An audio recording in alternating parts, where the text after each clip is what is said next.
Alright, well, tonight's another Satiator test night. So, first off, let me try to empty out some memory before I actually get started. I don't have a lot of games requested to test tonight, so I think what I'm going to do is I'm just going to get through the list. I think there's currently like 4 games. As always, if you guys want to suggest more, just pop into chat, just name the game. Ah, crap. I mean, it's neat that that menu is there, but I just wanted to access the menu without the SD card. So I can't do that. Let me try holding down the A button. That should get me in the menu. So yeah, so if you want to see any specific game... Yeah, that's what I figured would happen. Good. So where's the memory manager? If you want to see a specific game, name it in chat. There we go. Let me remove some stuff. Oh, hey!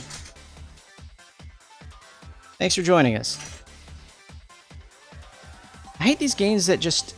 They instantly assume that because you've popped in the disk, you want to start loading up a freaking save file. I don't need a Baku Baku save file or Boxer save file.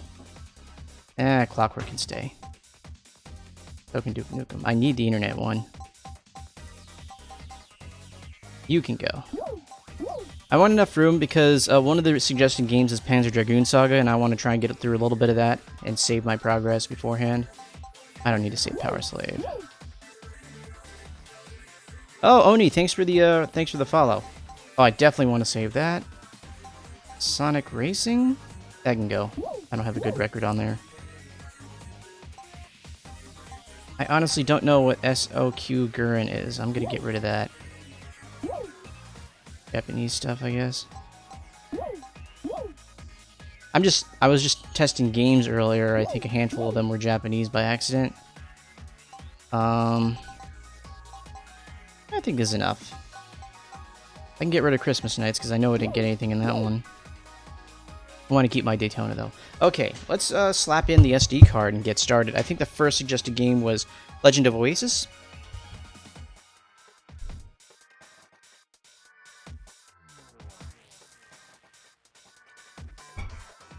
Let me go ahead and turn off the music so we can listen to the game.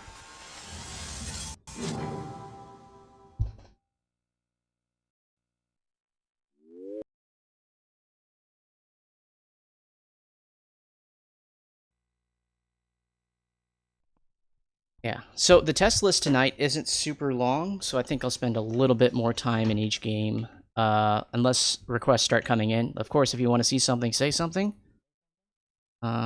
There we go.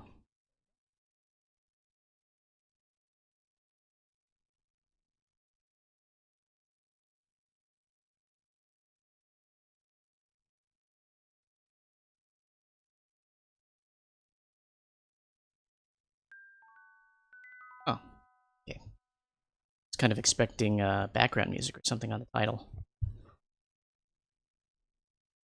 Oh, I've already tested this game, haven't I? Totally forgot. I remember now. It looks familiar. Let's try to get a little bit of headway into the game.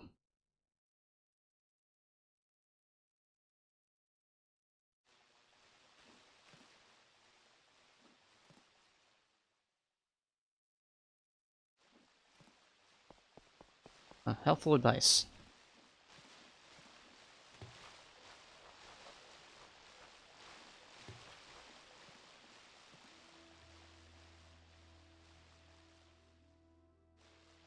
Did you tell me to get lost? Is that what that means?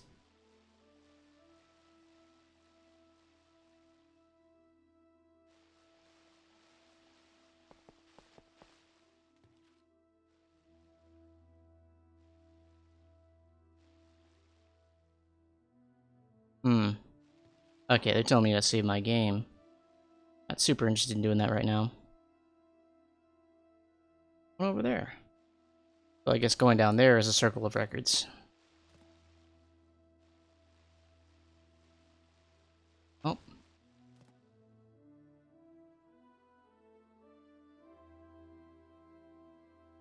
What? Thought I'm supposed to be leaving. They already told me to go away.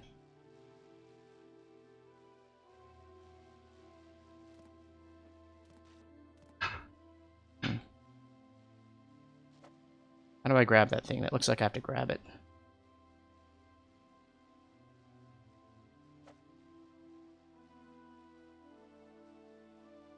I'm on firmware number 120 at the moment. So, yeah, they come in faster generally than I can bother checking them. I get kind of busy in real life, and then all of a sudden I missed like 1 or 2 menu updates and a handful of firmware updates. So, yeah, I try to save all the ones that Abrasive releases to us. But, you know, my test sheet goes immediately from like firmware. Here, let me check real quick. From like firmware 46 to 120 or 7. Okay, 71 was the last batch of tests I did, and then 120 came out, and I did a whole bunch of new testing here. Pretty much every game on the test sheet is blue. Okay, so things are color coded on the test sheet we put together. Blue means that you started the game, FMVs are working, you've played a bit of it, but you didn't 100% complete it. Oh, there we go.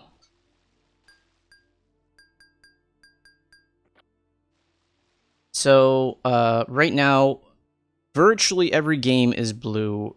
The only issue I think I have left is some games require that you restart them, or restart the console, like do a soft reset before you can actually play it. Right now, the only game I think that falls under that is Bubble Bobble. I believe Croc did at one point, but then I think Abrasive fixed that, which is more than what the original Saturn does. How do I get out of this town?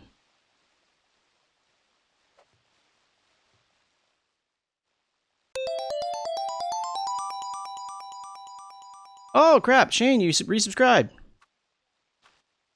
Oh, yeah, 9 months. There we go. Getting up there. Thanks for the subscription. Hit the switch and the door will open. You know that? Oh, okay. Thank you, little girl, for helping me break out of this place. What switch? Oh. Here. Oh, okay. It had a health bar. This is like a Zelda-like game where there's a dungeon-based puzzle element with exceptionally light RPG elements. How do I get out of here? That's a boulder. Alright. I get it. Well, that didn't help. Jumped on it. Would have been... Oh, okay. No, no. Get. Ah, crap.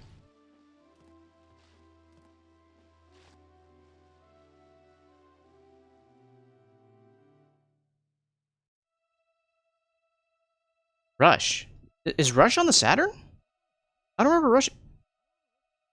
Let me check Rush. Crap, yeah. If the Rush is on the Saturn, I'll try out Rush. I don't see it on the list of possible games.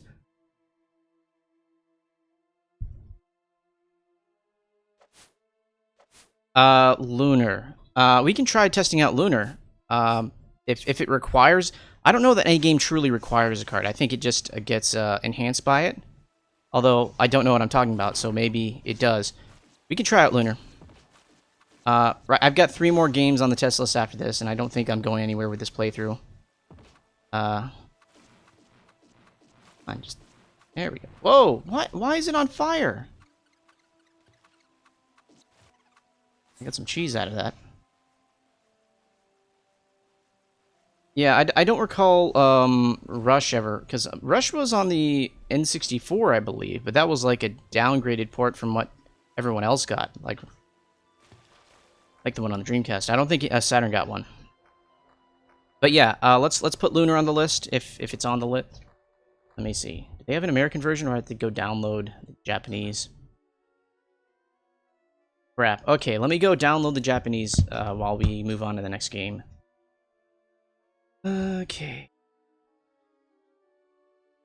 I don't know if needing the VCD MPEG enhancement is a fundamental limit or a fundamental flaw, or maybe not flaw, but fundamentally unsolvable problem for the Satiator.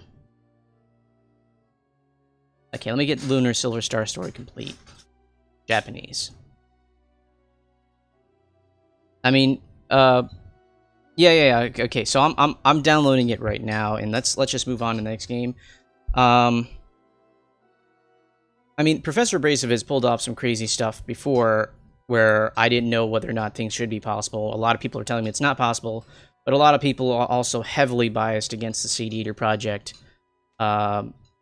It's kind of like a weird level of negativity that I've like experienced tangentially. Like, it's not negativity directed toward me, but I'm helping out with the project, and I'm seeing a lot of people attack the project for reasons that don't make a lot of sense.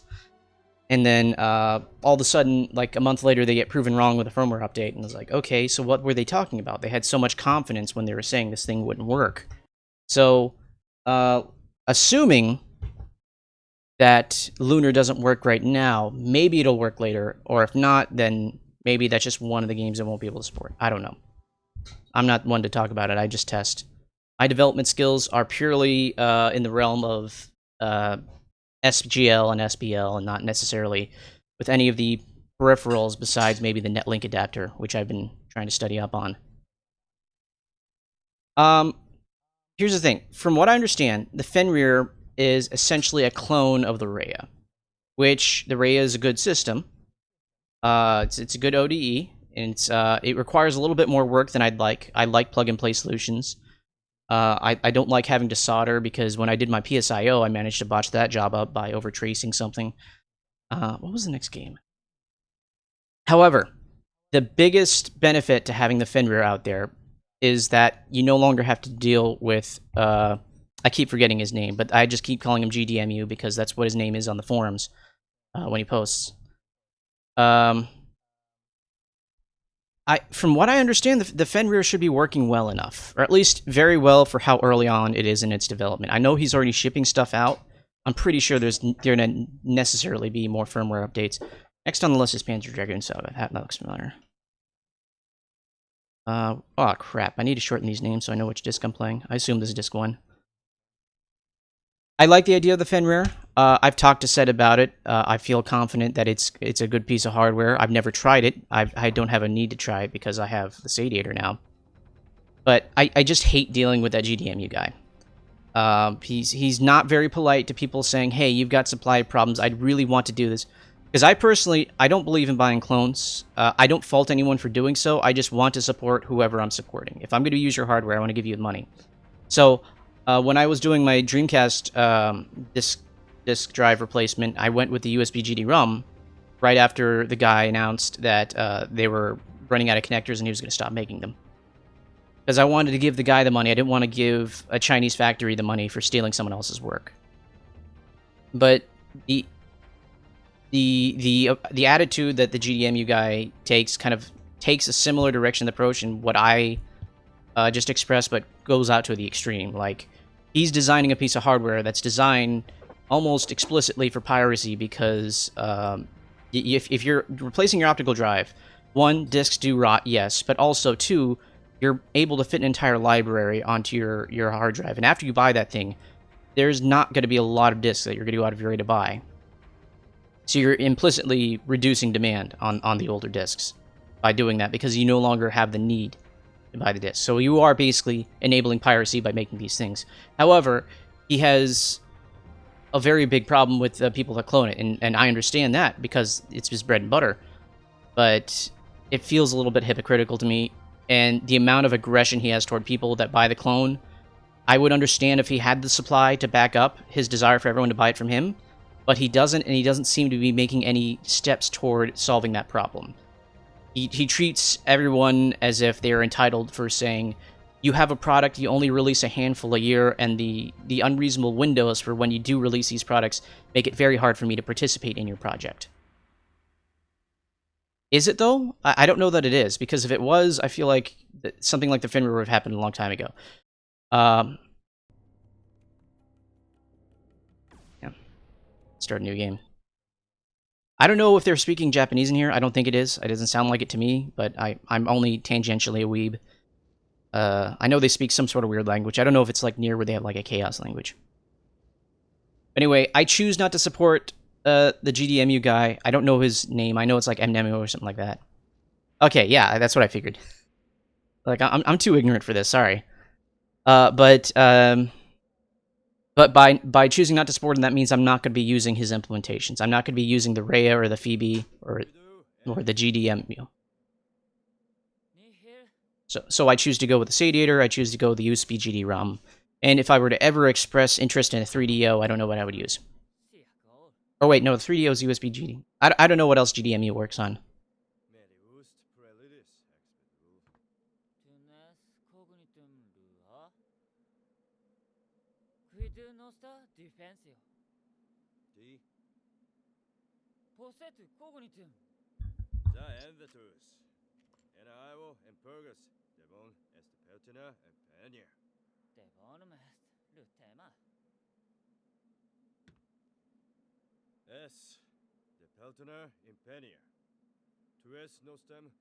I'm only playing the cutscenes because I want to confirm that they're working. If you guys want me to skip them, I can skip them. I'm confident they're still working now because last time they were bugging up a lot earlier than this. Here's the thing, I don't speak Japanese, and I don't understand the accent, so it could literally be gibberish and you could say it's Japanese. I might not be able to catch it until like an hour in.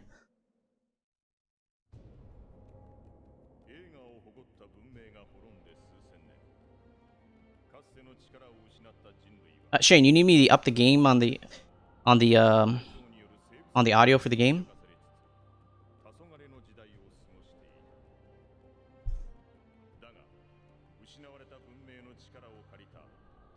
Okay, we'll keep it as is. I slightly changed my setup. I'm splitting off the audio so I can have it directly in my headphones without any lag. I'll touch it up a tiny bit.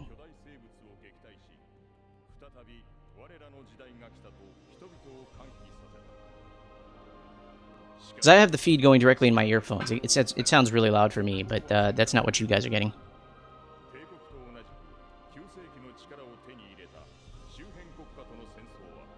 Oh crap, really? Is that bad? Okay, let me just crank this up.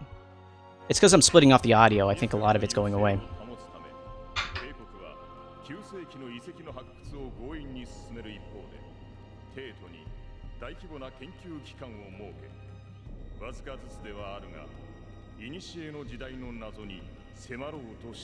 Tell me if this is too loud. I maxed out the volume and then gave it an extra 3 decibels of gain.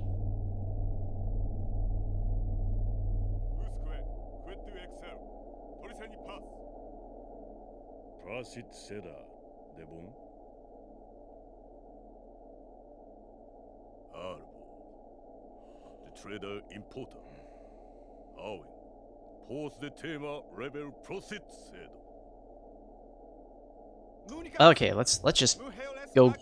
Let's go a little bit silly on the gain then.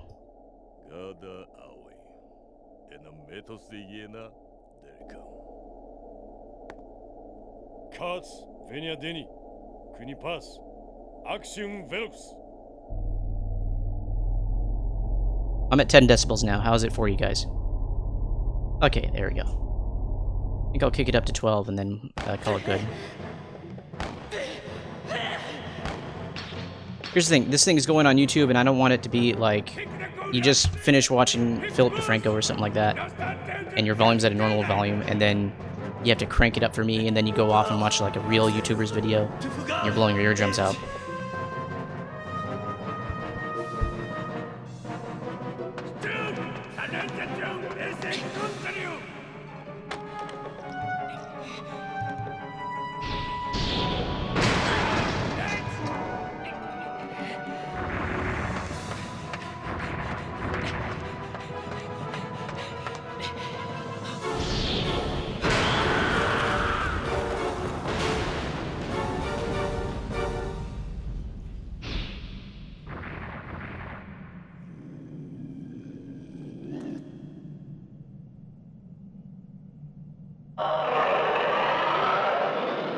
Just find someone with like 2 million subs or something like that. If you sound as loud as them on the headphones, then you're probably good. Of course, my YouTube channel is literally just an archive. I've been requested to do a tutorial for Saturn programming. I might do that later when I have a little bit more time the second half of the year when I'm working on Forsaken Plane.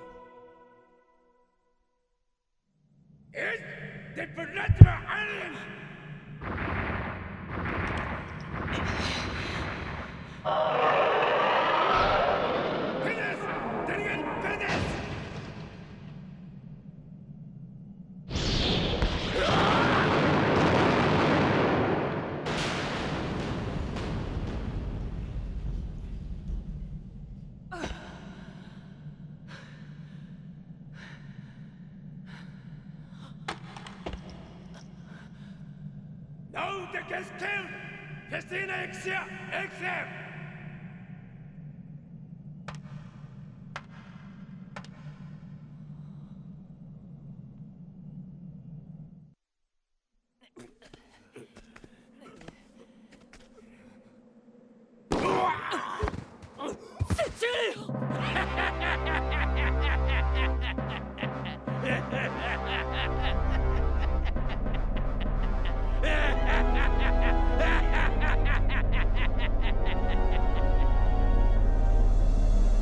Impenia?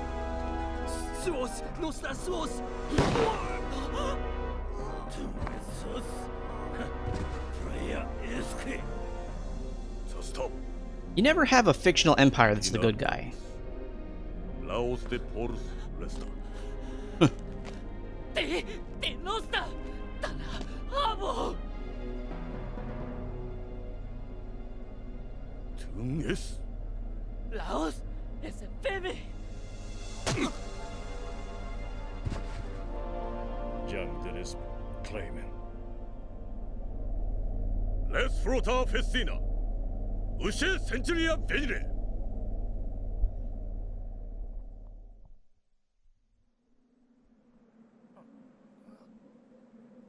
These opening cutscenes are just taking forever.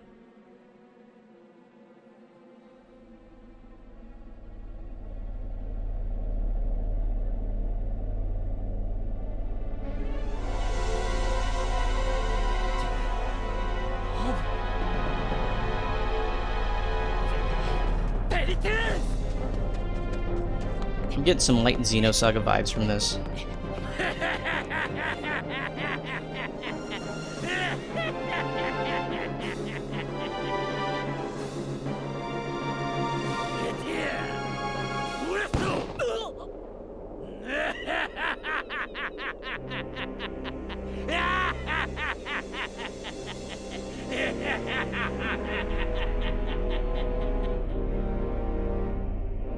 Prosit Prasiva Impeni.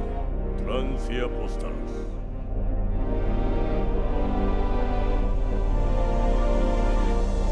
I'm kind of waiting until I have time to really focus on playing a single game before I get into another big RPG like this one. 'Cause I've been waiting to play Panzer Dragoon Saga a while, but I want to be able to like actually focus on it.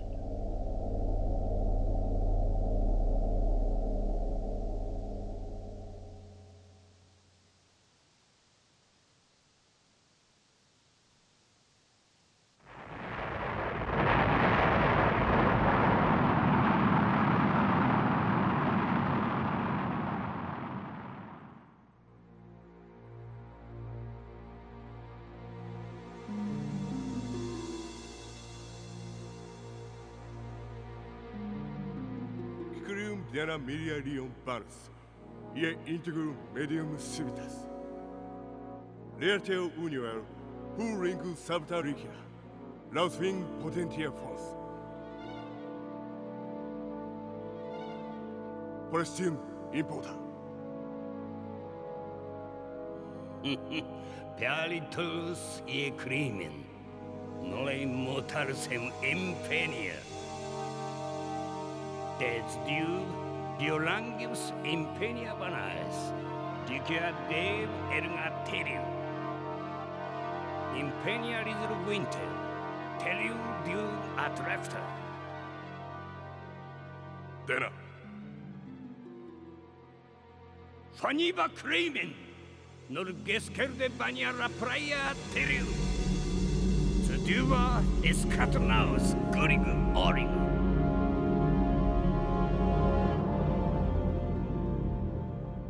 It's like Kojima levels of opening cutscene.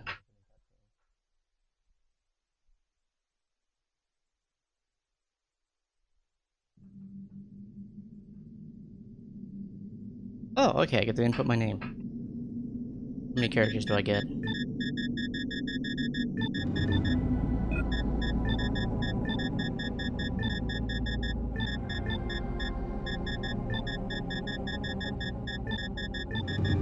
There we go.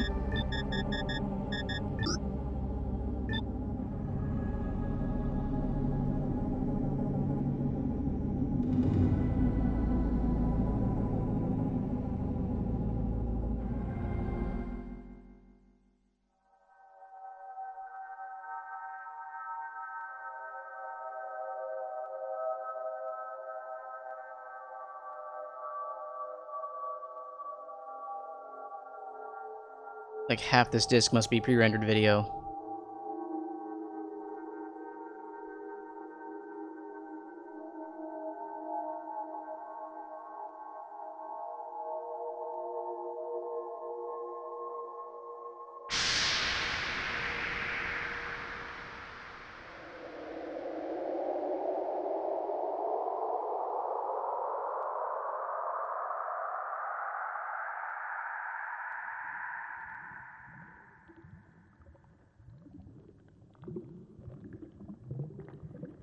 I got shot and fell down a mine shaft that deep into water.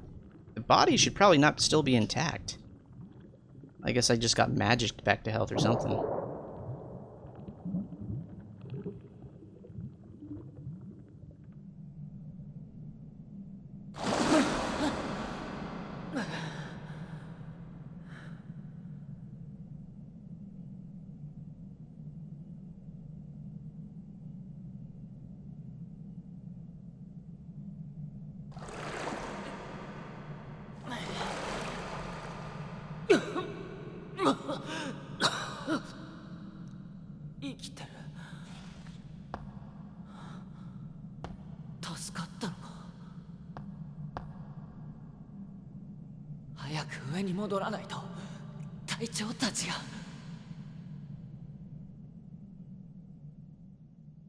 Okay, let's see if this game handles 3D controls.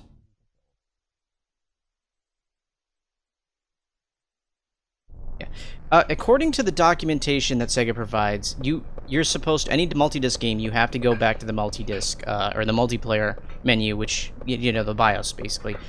Oh, I can run. There we go. And that's the way it's supposed to work. And presumably, you are also supposed to be given the opportunity to save before swapping discs. I am told that Deep Fear does not follow this rule exactly. Like, you... Okay, elevator key. You do not necessarily get the chance to save before the disc swap, so it is impossible without a disc swapping feature implemented. Professor Abrasive is currently working on that, though it is not ready for this stream specifically. And to do that?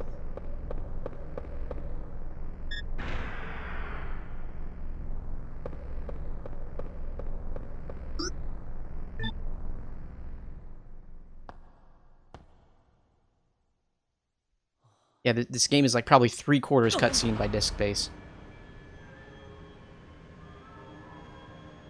Yeah, at some point I'm just gonna have to bite the bullet and just continue all the way through to the end of disc 1 of Deep Fear, so that when the disc swapping feature is implemented, I'll have to make sure it works for that, because that's the failure case. Because pretty much any other multi-disc game should give you the opportunity to save between discs. And I know that Enemy Zero has a disc 0, which is literally just a long movie to introduce the game before you can move on to disc 1, and it has a disc swapping feature there, so that's a quick and easy way to test that the feature works. Yeah, man, it's unfortunate you didn't get it toward, you know, because I got mine just a few days before Christmas. Nice little Christmas present. Sure you'll get it in the mail eventually.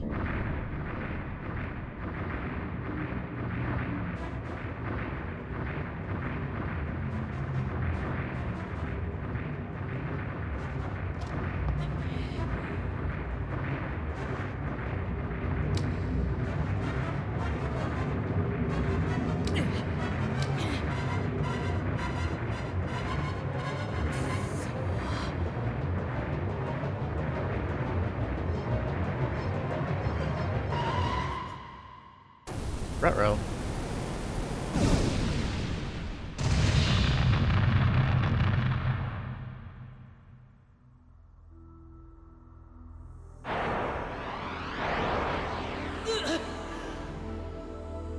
Well, that's unfortunate to hear, but at least once you do get that Satiator in, you'll help with the test list. I know that Re-Enthused has been doing a lot of PAL testing work. He's already up on the Eyes or something. I'm still in the C's because I've been busy. I don't know if we have enough people on the Japanese disc, because there's just so freaking many of them. I might end up having to help test some of those out, too.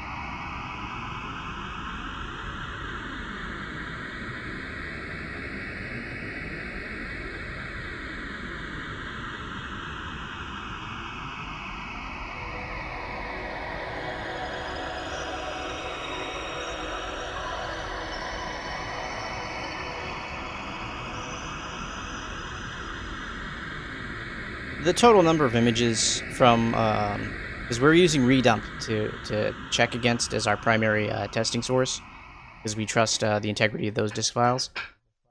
I think there's like 2,500 different Japanese disk images off of that or something like that at least. Well, maybe I'm exaggerating. Let me just go take a look at the count of columns or rows. 乗れって言うの Okay, sorry, it's only 1,500. My bad. It's still a lot, and I have people saying, "Oh, I need to test against more sets. Like I need to get a redundant set from some other ripping group. Make sure it works on everything."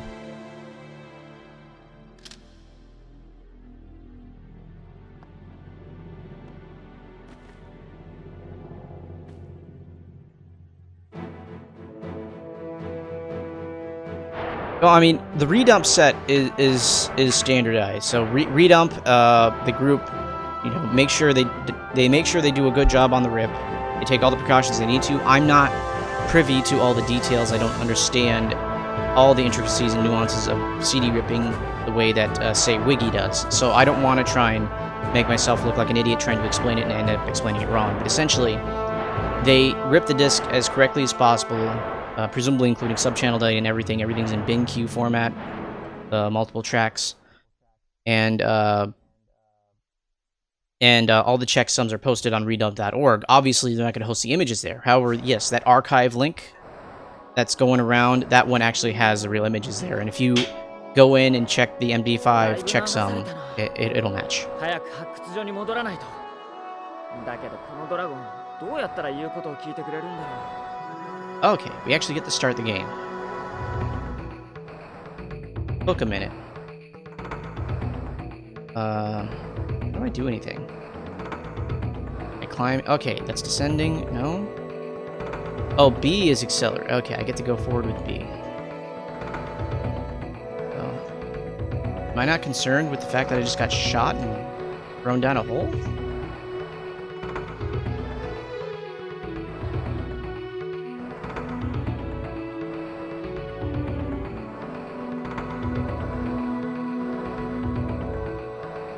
Okay, so if I land, what happens? Okay, I can't land. Let me find a place I can land.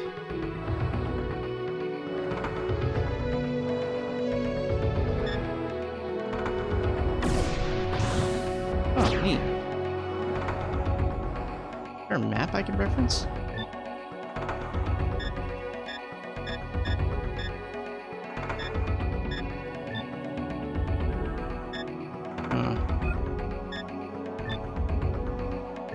Alright. It's a little bit inconvenient, but I'll take it.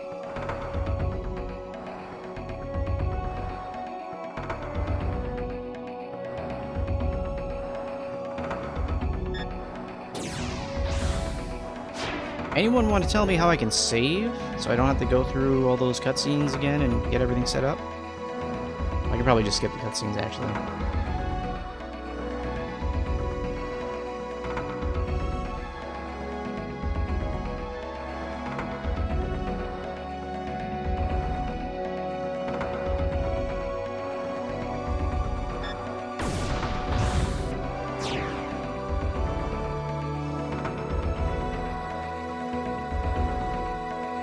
Oh boy. Okay, we'll wait for the story to catch up to me, and I'm sure they'll give me like a save crystal or whatever mechanic they want to run with. Oh, those are chests! I've been missing out on items.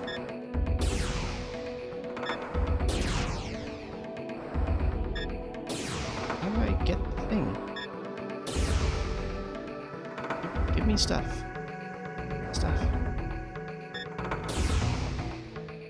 Okay, maybe I need a more powerful blast to break those things up, and I'll come back later, I guess.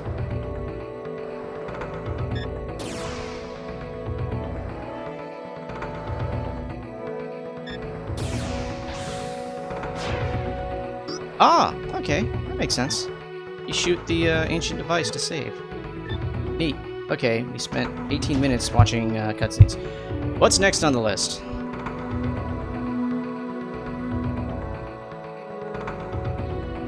Next is police knot. Oh my goodness, police knots.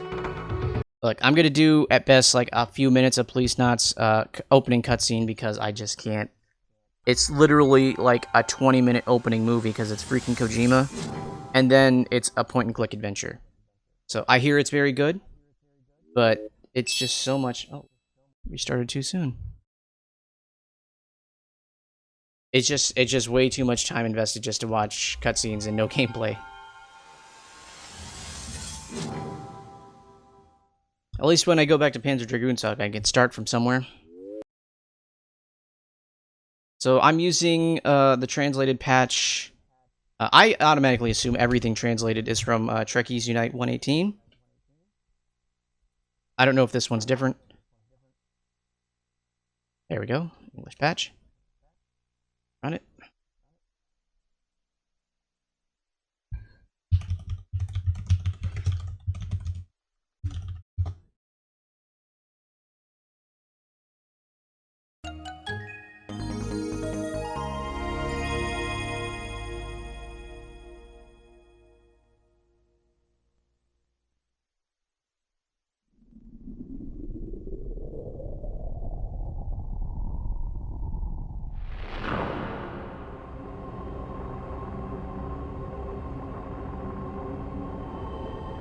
Okay, maybe this wasn't Trekkies. Well, he might be involved, I don't know. I'm trying to figure out who actually did this so I can give the proper credit.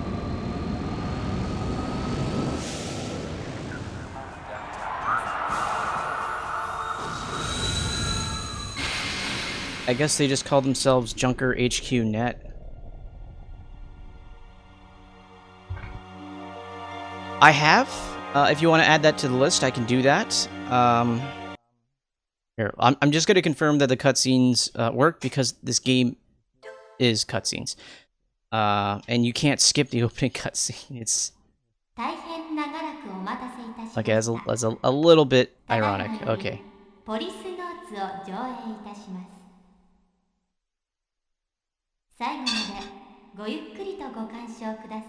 Skipping this.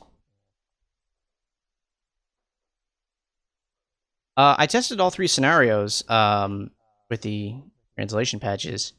Although I guess the first scenario didn't really need one, so it might be just the normal Shining Force release. Okay.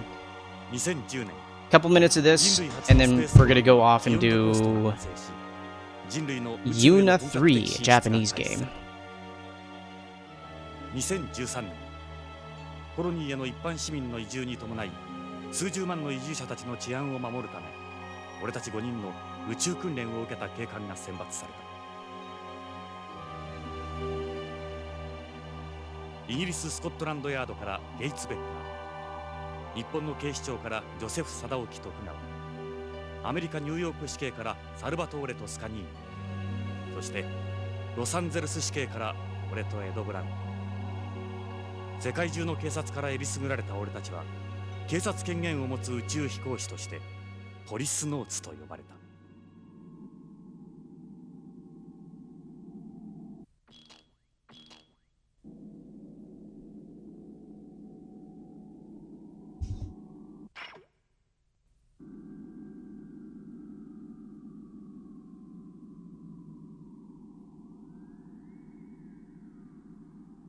Okay, we're in space, so we're not supposed to... Oh, okay, yeah. That makes sense. No sound effects in space.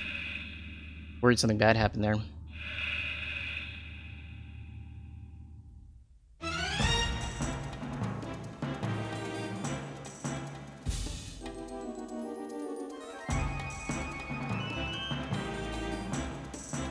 Okay, to prevent us from being here all night, I'm gonna go ahead and cut this off and say, okay, you guys, it's up to you to play Police Knots and figure out why this guy flew off into space.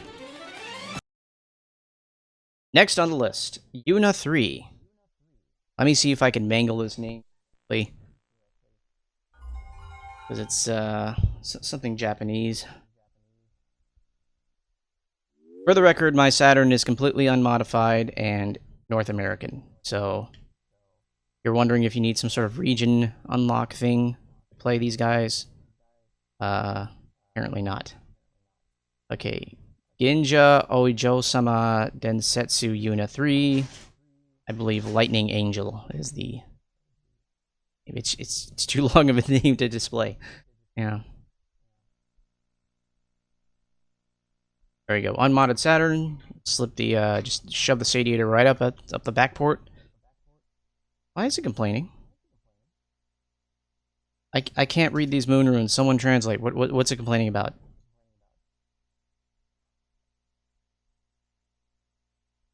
Do I need like a RAM cart for this game?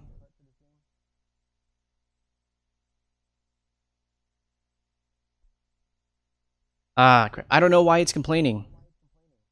I mean, obviously the image is running. It's just complaining about something. It shouldn't be complaining about region issues because I've been able to play other Japanese games without any region issues. It might be that it's RAM cart related, but I don't have any working RAM carts to test with.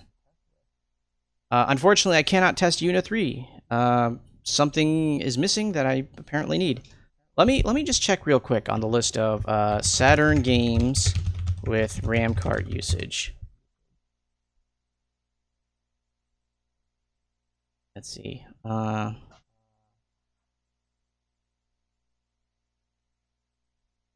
It doesn't look to be on the list, so I don't know what's up with it.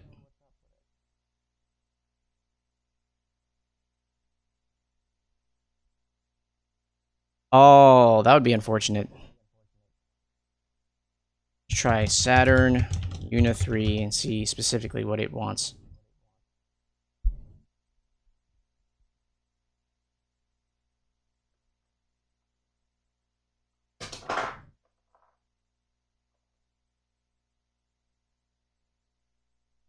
Okay. The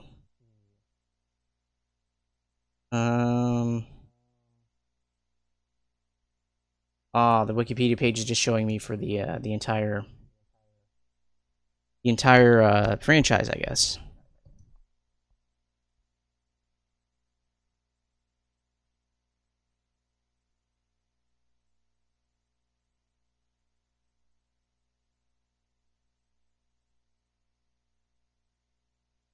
Oh, crap. Okay, yeah. So this is confirmation that if you need the movie card or the VCD cart, then the Satiator is not currently able to handle that. I don't know if Abrasive plans on fixing that. I'll ask him about it later after the stream. But for now, it's not working. And I assume Lunar will have a similar issue.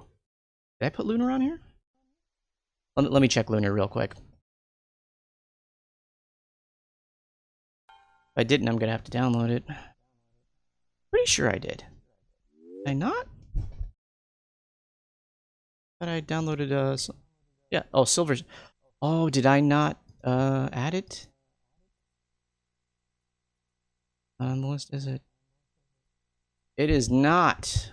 Unfortunate. Okay, let me, just give me one moment to shove it onto my SD card, and we will try out Lunar and see if there's a similar issue.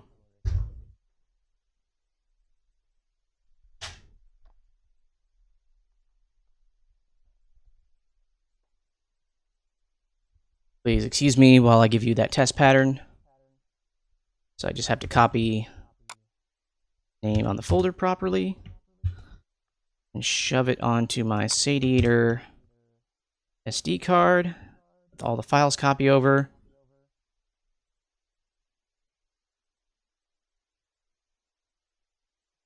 Any minute now, just a few more seconds. I think after this, we're going to test Lunar, and then, Oni, you requested that we do Shining Force 3. I think I've already tested Shining Force 3 on the stream once or twice already, but let me just do scenario, I don't know, 1, I guess. Alright, are we done with Lunar? It's on here. Okay, let's eject and get this back in the Saturn.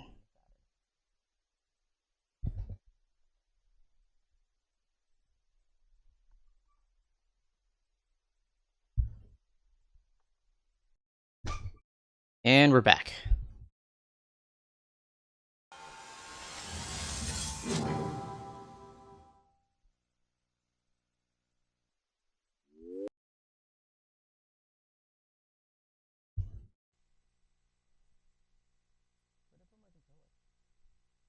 Oh.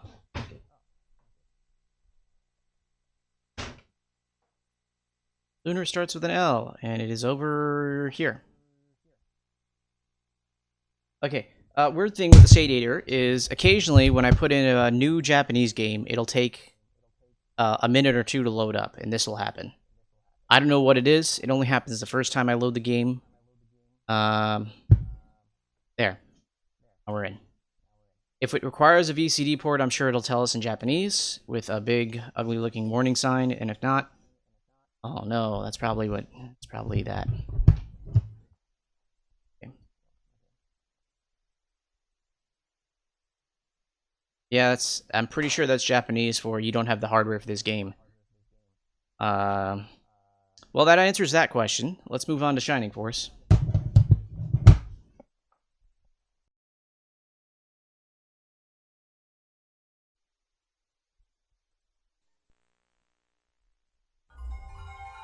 Like I said, I'll ask Abrasive to see if it's going to be possible to add VCD emulation in addition to the CD drive emulation on the Satiator. I don't know what the logistics of that would mean, but it can't hurt to ask. At the very least, I'll have an answer for next time someone asks me when I'm talking about the Satiator. Got the USA releases, and then we have translated scenarios.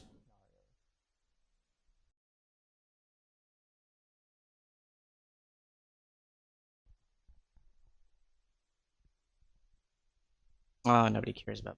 Come on, save this game. Yeah,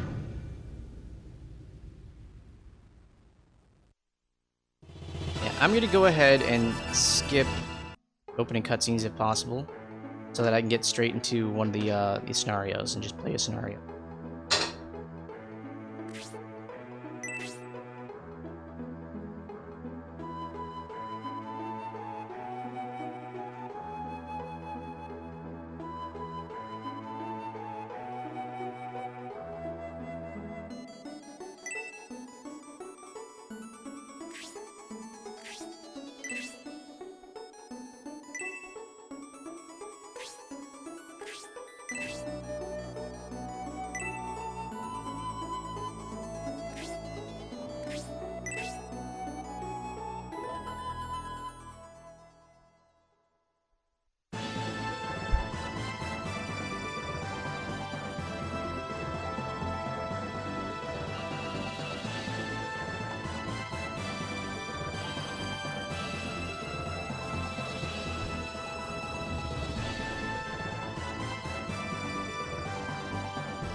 Game had a little bit of 3D clipping there. That's interesting. Thought them having a tiny bit of a Z-Sword issue.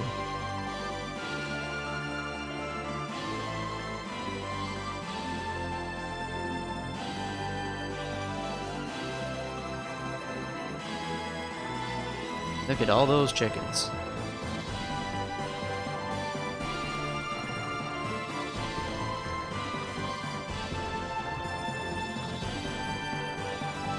What? Oh, okay. That was intentional. I was worried something broke for a second.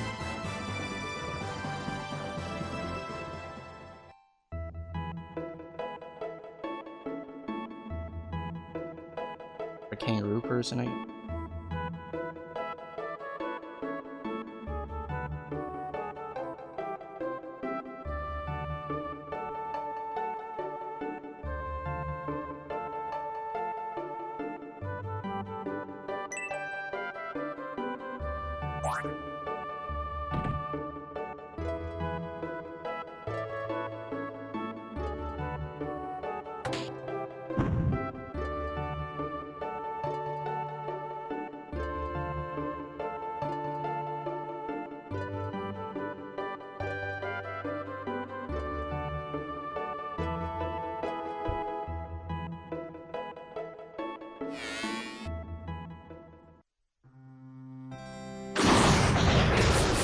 Jeez.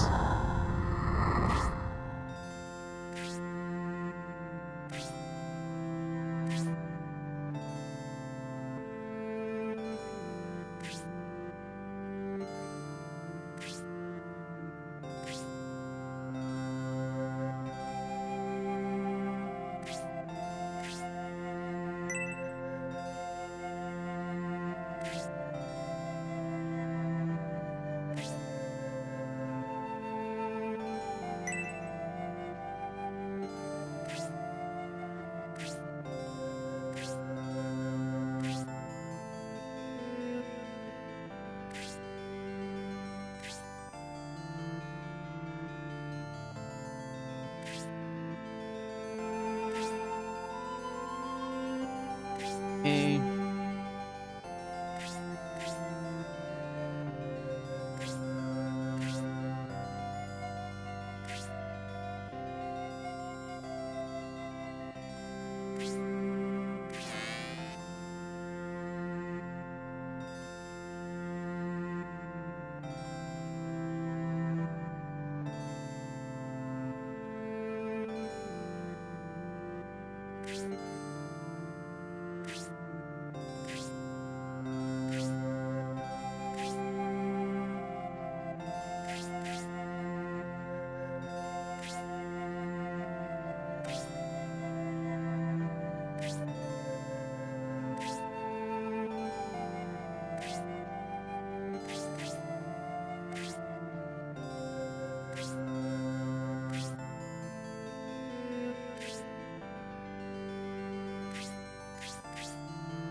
At this point, I'm just trying to skip to the first encounter.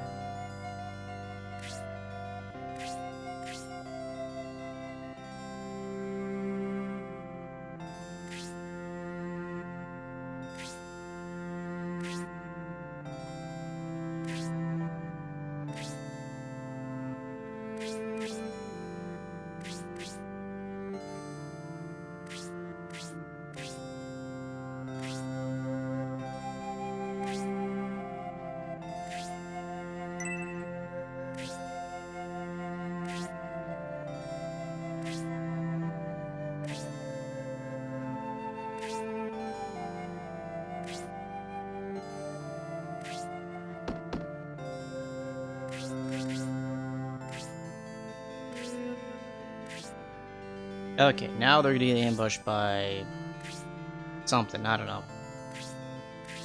See how these things turn out, right?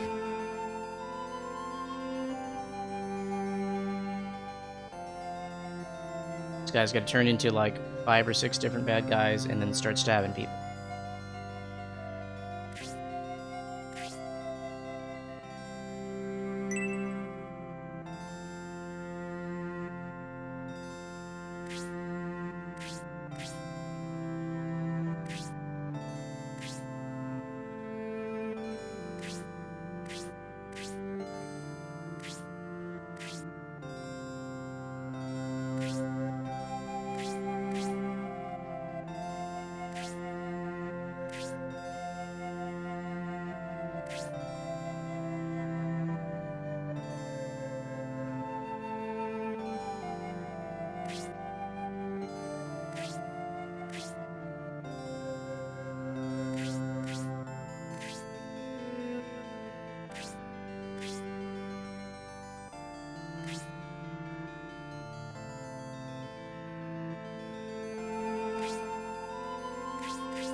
Okay.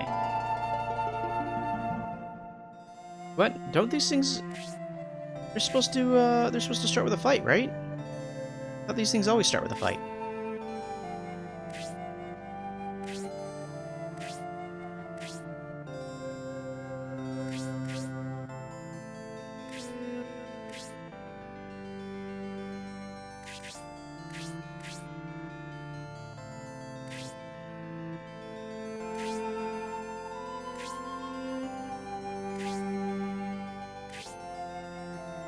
The other Shining Forces, I remember they pretty much threw you right into combat, like from the get-go. Okay, we got Elf Girl, we got Kangaroo Girl, we got Centaur Boy, and we got Protagonist.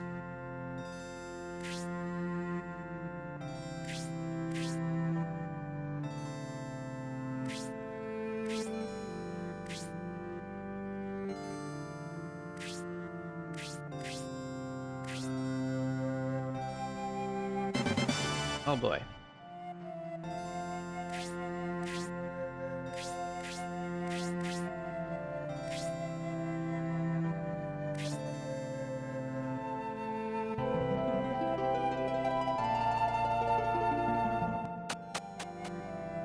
Now can I stab people?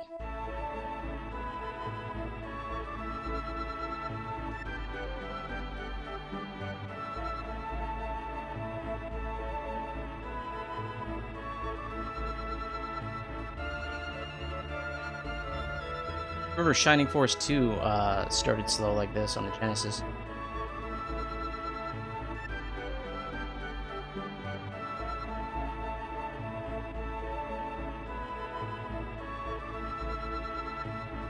Crap. Yeah, let me out, let me out, let me out. Talk to people.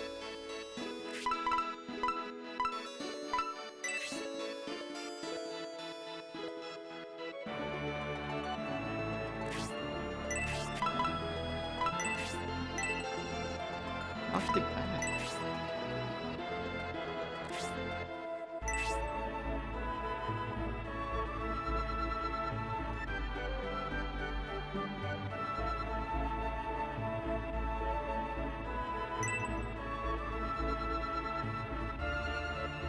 Okay. Alright, so it's like Grandy, I guess. So how do I get out of here?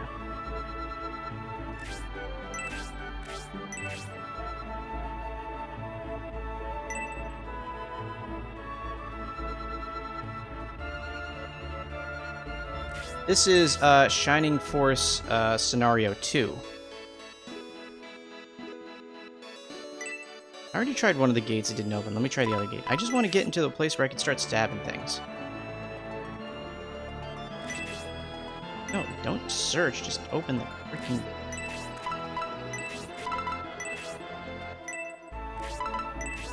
Oh, there we go.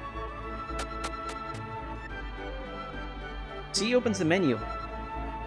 Yeah, this is a translation patch. I forget who exactly did it, but I always assume it's Trekkies Unite, but I don't want to give undue credit. I mean, he's usually involved in these kinds of things. He's very prolific with the translation work and the patch work. But if you guys know who is responsible for the translation of Shining Force games, please pitch in chat.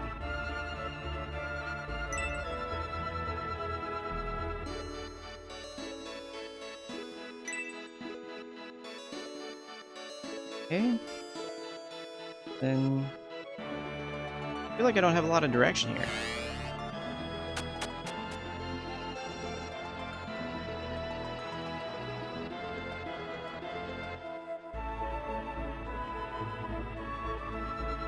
Okay, there's political opinions happening. Republican soldiers. Okay, so that's us.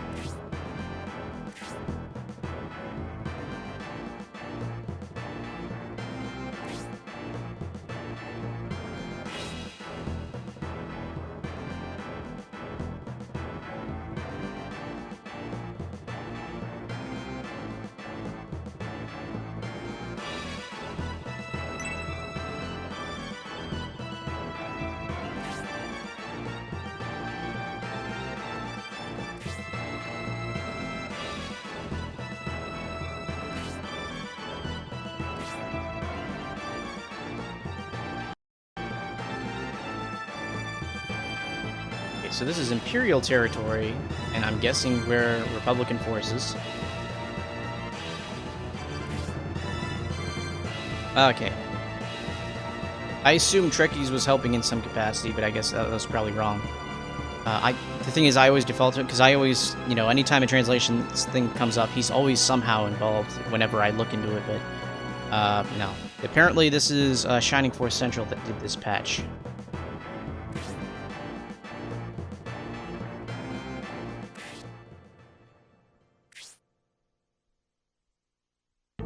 Okay. A lot of story happening when there should be stabbing.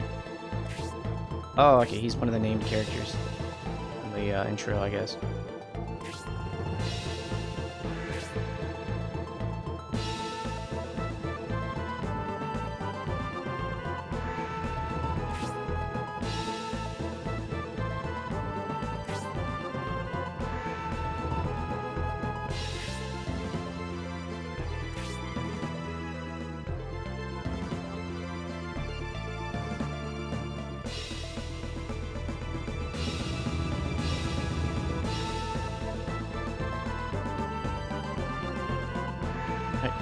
I not get the... Oh, come on. I thought I was gonna get into a fight.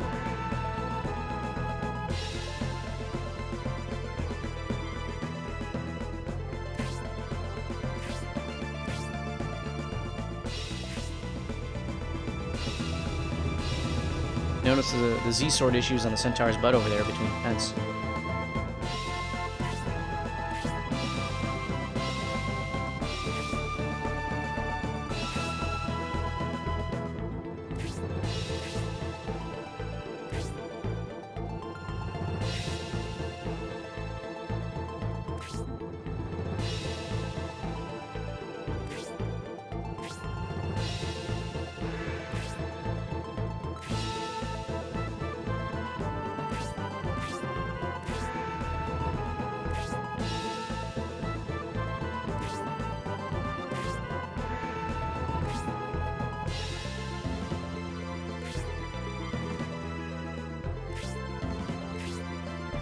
There we go.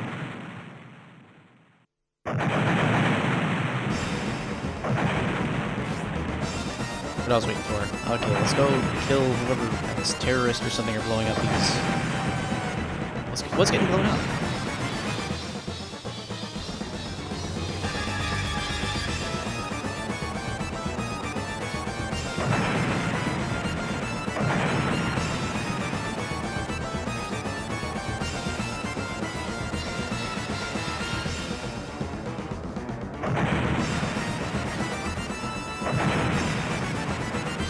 Back the way we came.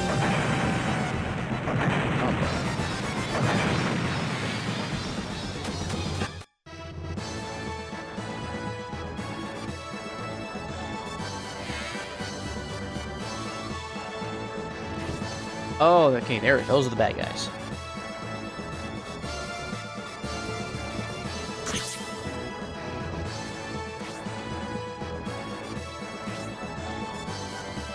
Weird looking beak masks.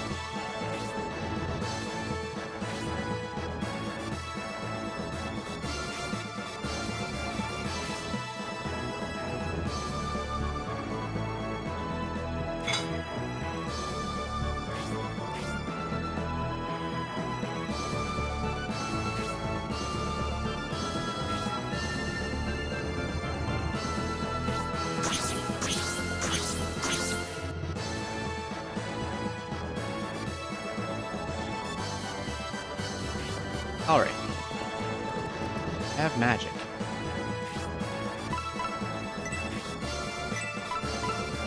Okay, wait. Hide behind here first. This guy has his reach. Or not? Hold the line, I guess.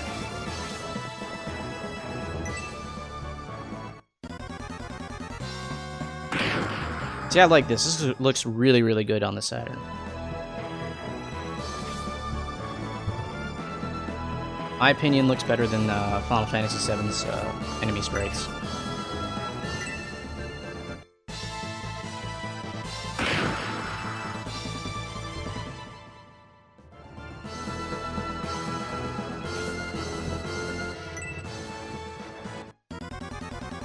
Well, not sprites, sorry, models.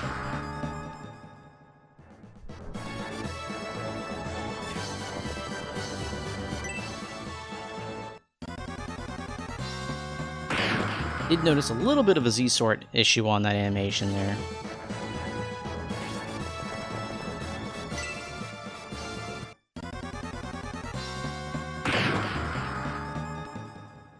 I think I might be losing.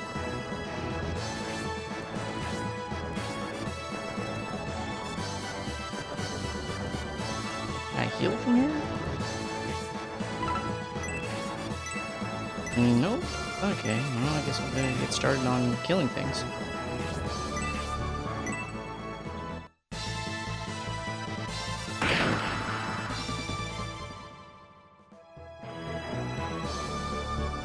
There we go.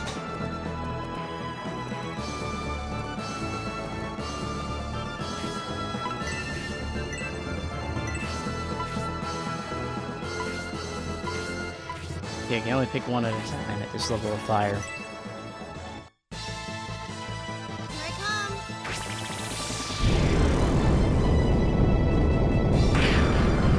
come. Nice background effect.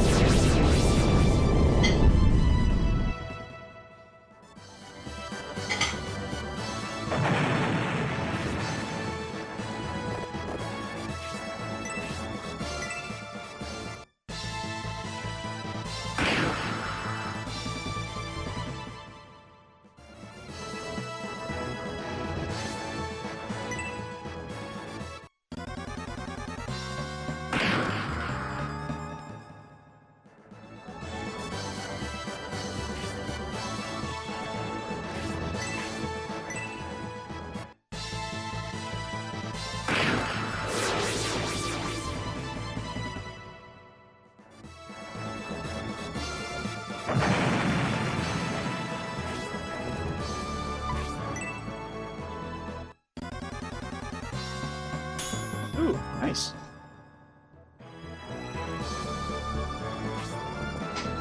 What do you mean, uh-oh? That was a good thing. I blocked it. How's that an uh-oh?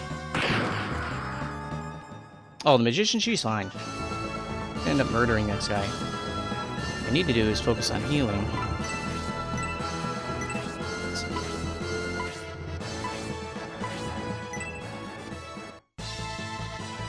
Celestial Lord.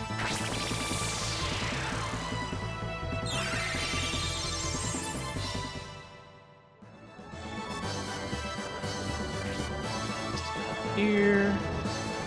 Who needs murdering first? Oh, crap. There we go.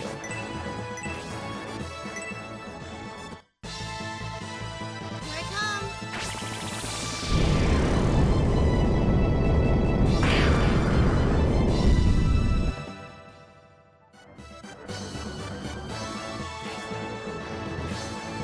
Okay, this guy hits hard, so I don't want to waste my hit on this guy.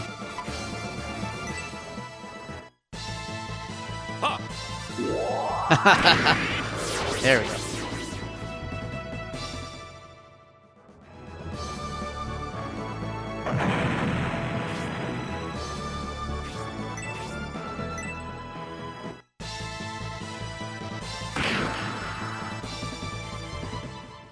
Probably do need to heal this guy, though, next time I get the chance.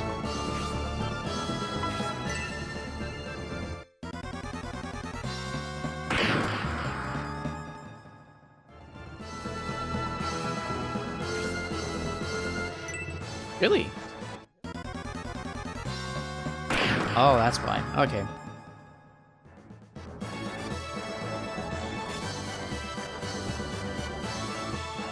Now, I could go for the killing blow on either one of these guys. Or I can do the smart thing. Well, maybe not the smart thing, but definitely the more conservative approach. Considering I'm a bunch of Republican soldiers, I guess that would be appropriate.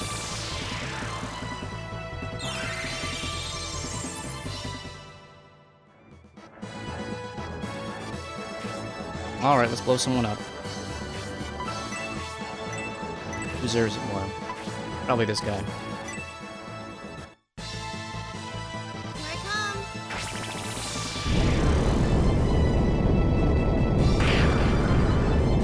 come. Second thought, probably should have hit that guy with the magician or the healer's cane.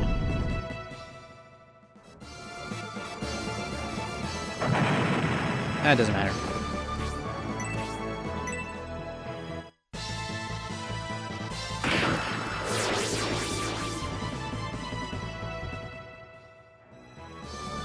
And that's the encounter. Okay, if no one else has any suggestions for which game I want to test next, I think I'm just going to end the night by running through Sonic 3 and Knuckles. Pretty decent at it last time I tried it out. Should be a quick 1.5 hour run or so.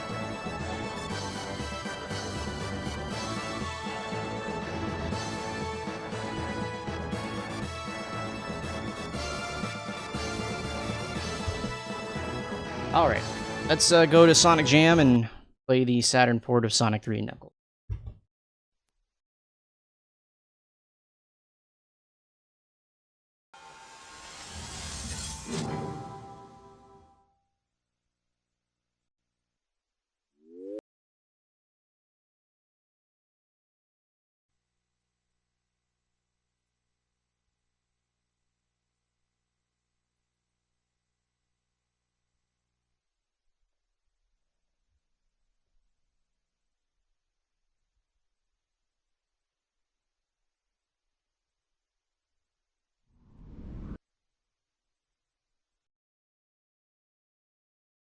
Oppid just freaking out because they keep changing the on it.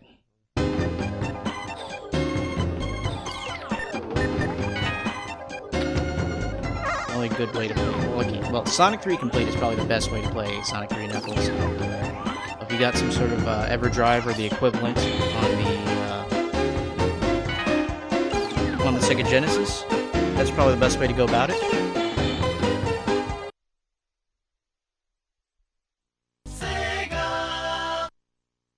But it's not Sonic 3 unless you have the end Knuckles bit at the end of it.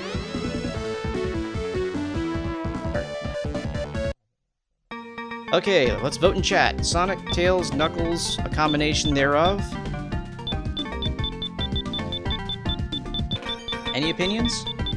Oh, there's 5 of you guys watching. Someone has to have a preference. Okay, Sonic and Tails. No one else has any different options? I guess I'll go with Sonic and Tails.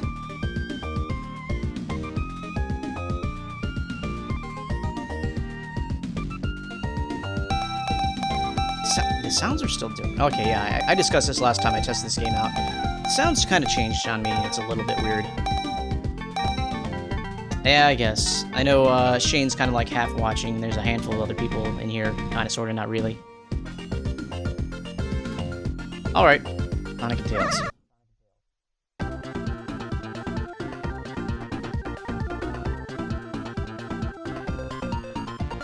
Let's see, it's 9:15 my time, so let's see how long it takes for me to get past Doomsday Zone.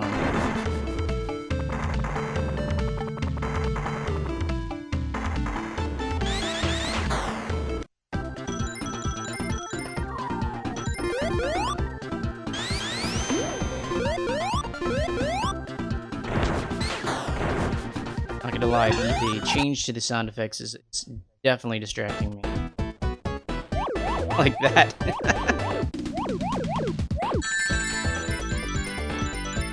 Like, everything is different in the exact right amount to make me feel just slightly uncomfortable. It's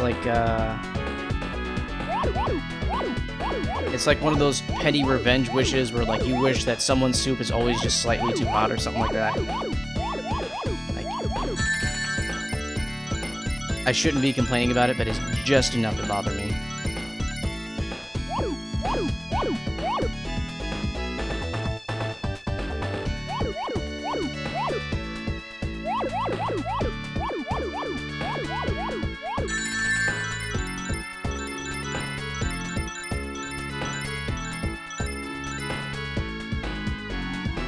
At the very least, I hope that the music remains more or less intact. I think this is before the Sega got really weird with the Sonic 3 ports and they stopped allowing all the Jackson music in. Because, we'll find out by the time we hit Carnival Night. That is really weird for me,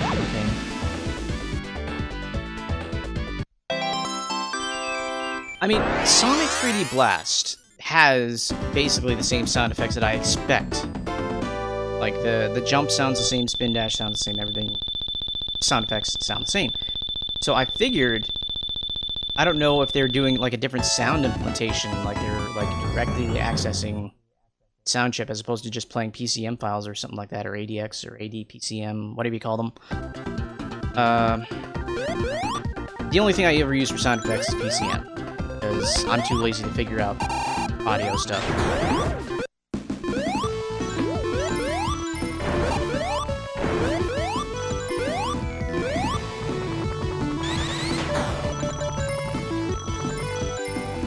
I have the original, the thing that you're talking about, the PC port, where it's the Sonic and Knuckles collection, and I believe there are options for changing the music. It's been a while since I actually bothered installing it. Like, it's like a Windows 95 game. I don't even know if it would still work on my machine, but I remember there being the option to change what kind of music you had, like original or...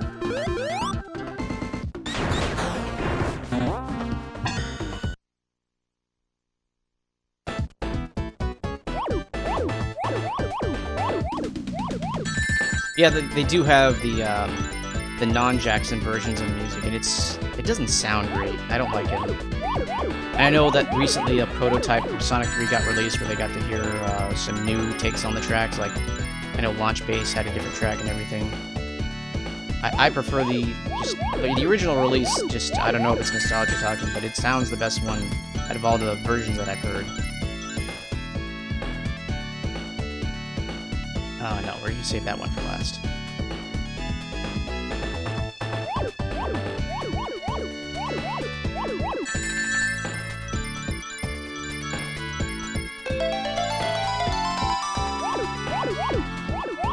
I don't understand how Sonic 3D Blast got that sound effect right, and this one gets it so weird.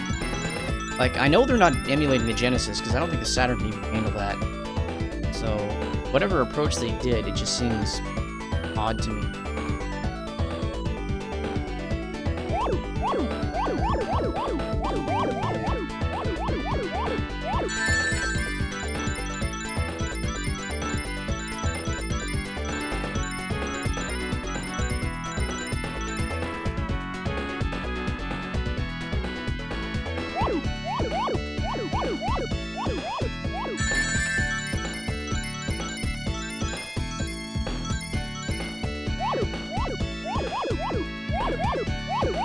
Here we go.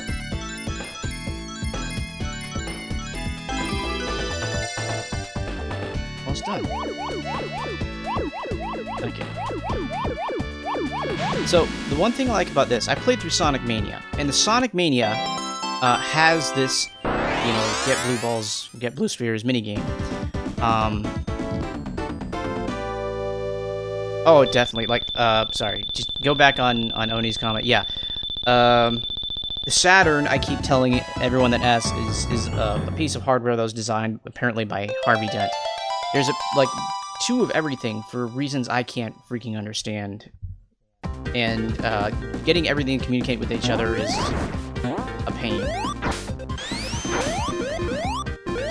So eventually I'm gonna have to learn how to handle simultaneously doing... Well, I guess SL Sync already does that, doing master and slave computation.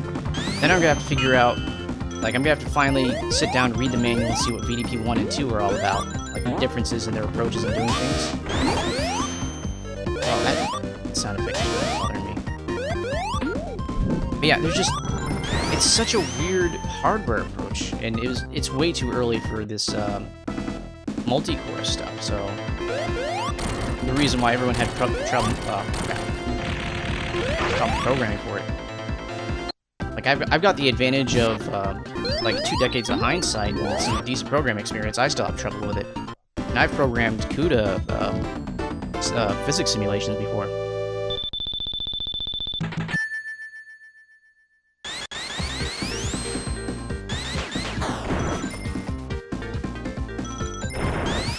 Anyway, like I was saying earlier, as long as they get the Flying Batteries music correct, I'll be happy with this port. Like, it's annoying to me how they changed some things, but at least if they can get Flying Battery right, that's the only thing I really care about. Oh, and the Blue Spheres minigame. Sonic Mania had a version of it. The timing is just slightly different. This timing feels exactly the same as the Sega Genesis timing, so all my muscle memory is correct. When I try to play Sonic Mania, I'm actually just slightly off tempo and I end up losing. Like, they just sped it up by like a handful, maybe like a couple frames even, and it's enough to make me suck at it in the Sonic Mania version compared to the Genesis version. Because they even have the same maps. They copied the maps for from Sonic 3 and Knuckles, and I had to make a few attempts on those, but normally I just get it perfect the first time. Just because of the timing was a little bit different. I've built up probably like 2.5 decades of muscle memory around this specific game, so anything changes, all of a sudden start freaking out.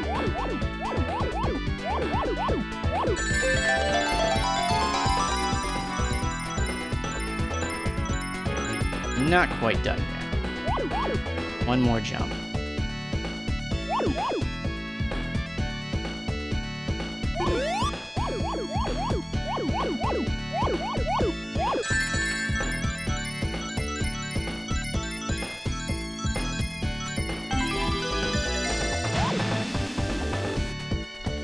I wouldn't be surprised of a delay due to that reason. I don't know the Satiator supply chain, but I know that pretty much anyone that gets a board printed gets it printed out of China.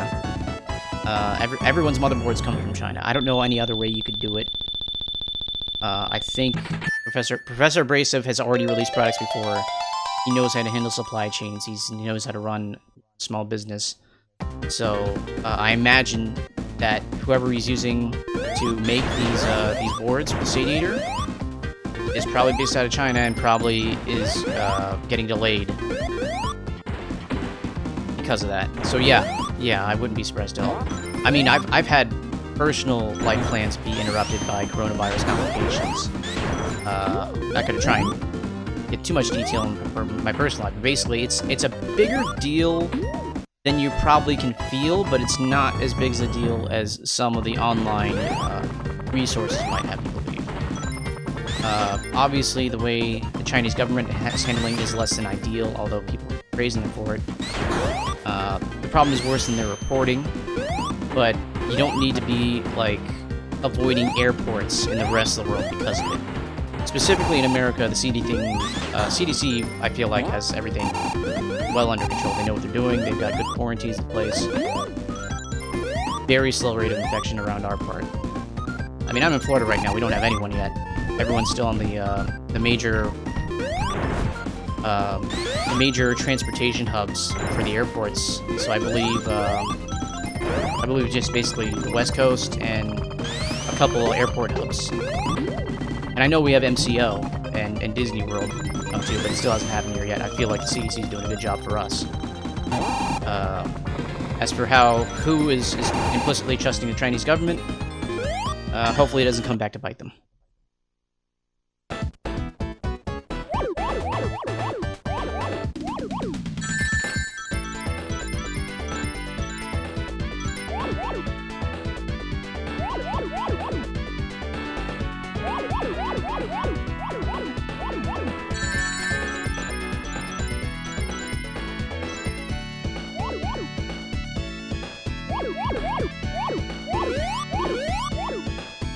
That's one of the places where Sonic Mania would have thrown me off with the timing.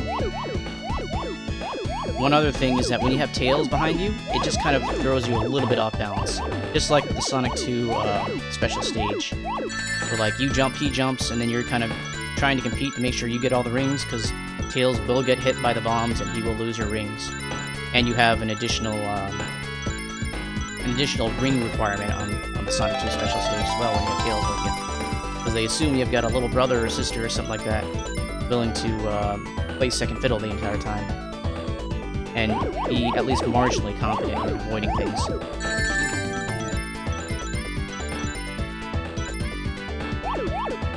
Save that one for last just in case, because my memory's not great.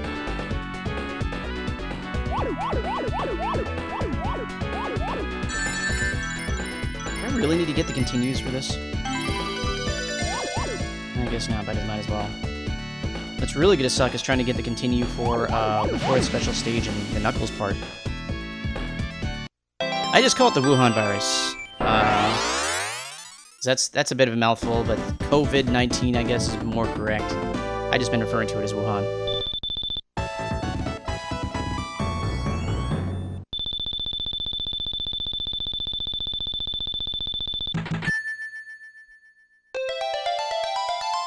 That is never going to stop bothering me.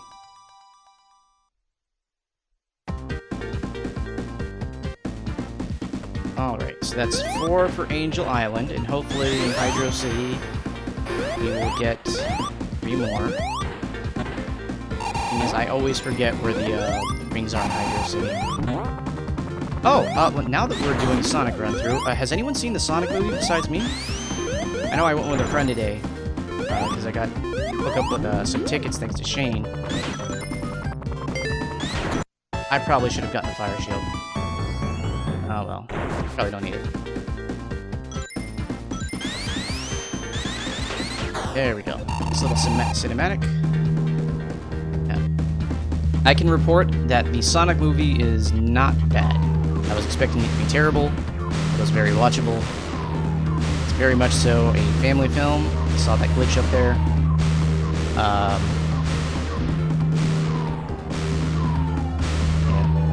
Well, Jim Carrey shows off his egg sack.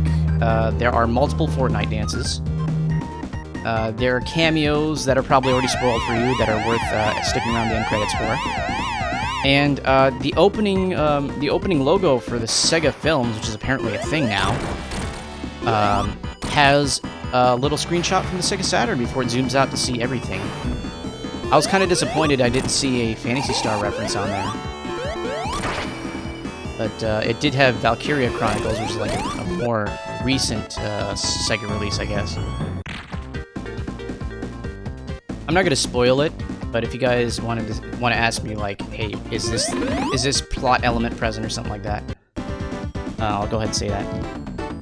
It's worth the matinee. I mean, it's already doing very well at the box office. I can't believe how many people actually bother to go see this, because it's freaking Sonic the Hedgehog had no business being watchable.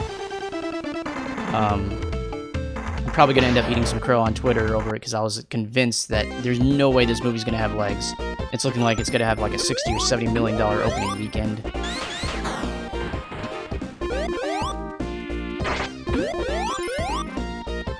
Well, make no mistake, there will be a bad camera rip somewhere in the near future that you can go watch. The animation and model and CGI, or whatever you want to call it, for Sonic is actually pretty good. So you might want to eventually hold out for the Blu-ray release before you legitimately obtain a copy on the internet. Here's the thing. I bought a used 4 meg RAM card that I cannot verify the condition of. As far as I can tell, it doesn't work, but other people with Satiators on the test Discord say they have 4 meg cards, they do work. Chances are I just have a broken one. Marvel Superheroes, I believe, takes the 1 meg RAM card and not the 4 meg. So I can't even test that. And the Action Replay is not currently compatible with the Satiator because they both compete for boot privileges. So I can't use that as my 1 meg card. So for now, I don't have any RAM testing capabilities. I have ordered a 1 meg cart for testing. So if you guys want to see during next month's Satiator test stream the Marvel Superheroes with a 1 meg cart, I will be able to test that by then. And obviously I'll be testing it before then because I have to try and finish up my tests. Reenthused is beating me out on his testing schedule.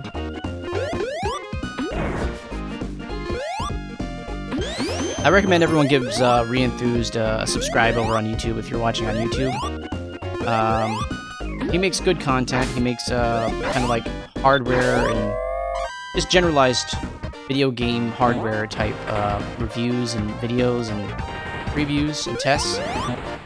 It's not. I'm entirely focused on the Saturn right now. I play a few Saturn games. Mostly I do Saturn dev. So that's what my channel's about. Reenthused does hardware review type stuff, and he's worth a look. I know that Coin Feeder also does Satiator test streams. So if you look for Coin Feeder, I don't know if he has as many videos as Reenthused, but he does have them. So if you get tired of hearing me talk over these games, you can look up Reenthused or Coin Feeder and see if they have something interesting for you.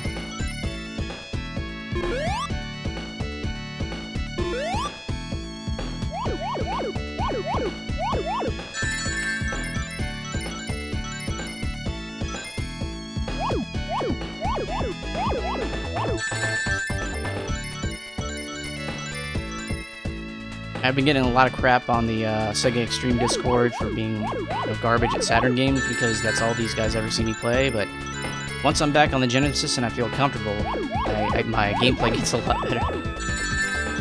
So hopefully I can get these guys to acknowledge I have some marginal amount of skill here.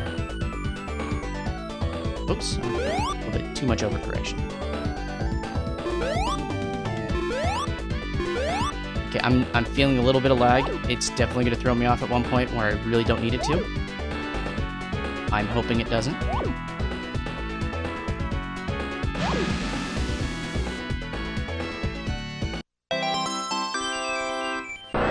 Once I get the 1 meg cart, I will try out the games that have that as optional. I know Marvel Superheroes is the go-to test case.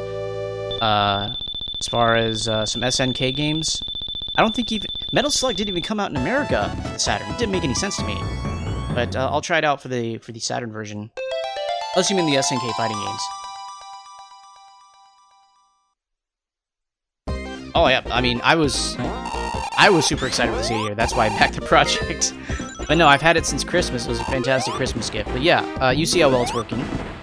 I think the two outstanding problems that I know about right now are the VCD port is currently taken up by the Satiator, so you can't really use it for things like Lunar or Unit 2 or the other games I was trying out. But, and the other one is, Professor Abrasive is currently working on a disc swap in case you want to play Deep Fear. I don't recommend it. Deep Fear is not fun. Oh, yeah. I do a test stream for the Satiator every month up until there's like an official release, just to give people a chance to request games to test out live. I didn't get too many requests this time around. I think I only tested out like 4 or 5 games before I went over and decided I wanted to do the Sonic 3 Knuckles playthrough. Come on. They changed things. That wasn't there before. Do I still have an extra life over there? Yes, good.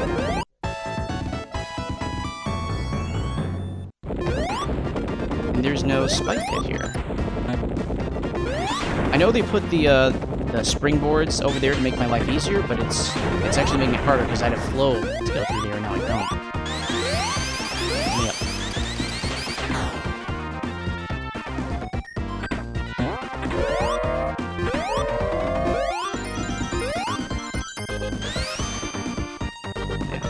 So my life is a little bit too busy to do a consistent stream. Right now I'm only doing 2 monthly streams. One is a dev stream. Right now I'm helping Ponut 64 with the Great Value Engine's implementation of 3D in terms of getting an exporter ready from Blender. So that's something I'm going to be doing mostly offline, but once a month I'll be doing that live. And then, let me get to 50. And obviously the other thing is the monthly Satiator test stream, where I take requests to test out games and see if they work well on the Satiator.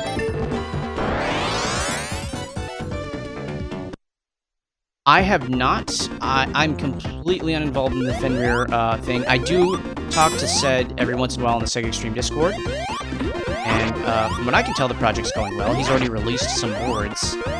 I know some people have had some issues with it. I don't know what the actual issue is with those said issues. I don't know any details, so I don't want to talk bad about it if I don't know what's going on.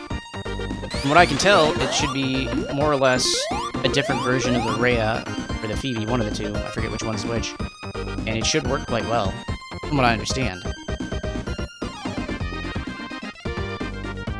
To me, yes, the Satiator is the best option because I hate having to modify my consoles. I felt a little bit guilty installing the USB GD-ROM in my Dreamcast because that meant I had to take out the CD drive, or GD-ROM drive, sorry. I like that the Satiator can just plug in the back of that VCD slot and it just works. And you don't have to open up the console, except I guess to clean it if you want. The only issue is, again, you're taking up that VCD slot, so certain Japanese games that require it are not going to like it.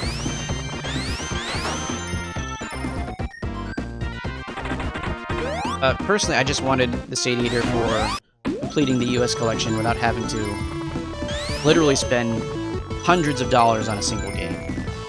So, like Panzer Dragoon Saga, I think currently goes for like $700 if you want a complete set with all the manuals and stuff. Silly like that. Pretty sure most of the people involved in those games are not making any more money off of original copies of the games being distributed via retro game stores. And the retro game stores definitely don't need any more Saturn demand, because every time I visit one, and I visit very many, they almost never have anything besides a sports game. So as far as I'm concerned, the supply has dried up, the demand is too high, I don't feel bad about pirating them via Satiator.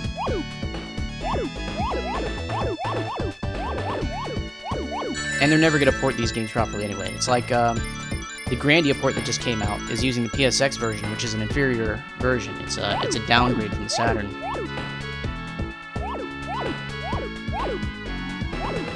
and I don't think anyone's ever going to port Panzer Dragoon Saga, partially because source code is lost. They'd have to recreate the game from scratch, and I think nobody knows Panzer Dragoon anymore, so it's never going to happen. The man's not there.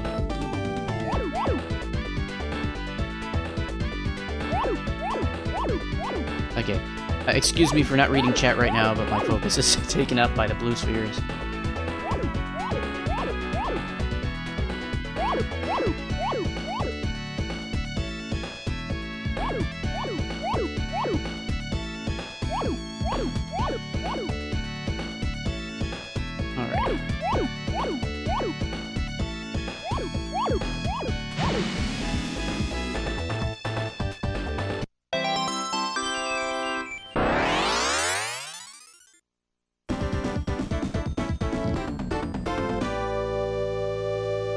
Well, it's sad to hear that's... I mean, I know it had to be restricted because of its implementation. It had to be on the 21-pin Saturn, I believe. That's fine. Like I said, I'm not involved. I only hear things tangentially off of Twitter and the Sega Extreme Discord. So it was only going to work with certain models of the correct numbers of pins anyway. It's kind of sad to hear it doesn't work on every version of those models with relevant hardware. Seriously? The thing is, with said, is... I just appreciate the effort to make something like the Rhea available where you don't have to wait for a literally like a 5 or 10 or 15 minute window opening once a year or so. So even if it may not work quite as well, if he keeps up with it and he keeps with firmware updates, it will probably eventually work just as well as the GDMU's version of it. And I'm pretty sure, at the very least, he's shipped out boards, so he knows how to ship out boards, which is a sight better than what we've got right now. So, at the very least, there's more competition out there, and it'll lessen demand for Saturn LEDs in general. It'll also make my life easier with releasing a game where I can say, hey, you want to play this on a Saturn, play Forsaken Plane, play Scenario, play whatever I'm going to come up with on a Saturn. And more people will be able to actually play it on a Saturn and not have to emulate it. Oh, there we go. This is my favorite one. They changed. Where's the rings? What's the point of this bonus stage without rings? Okay, yeah. Need a bubble shield. You're trying to give me the fire shield. Come on.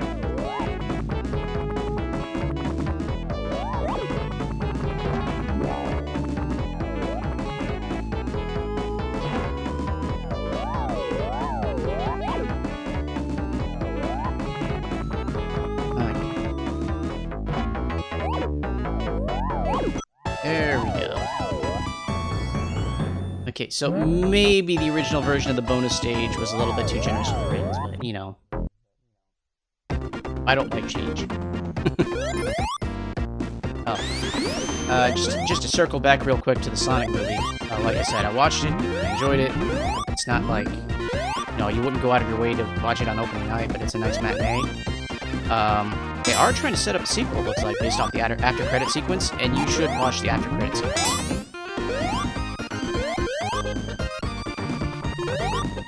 That's about all I'm gonna say about that.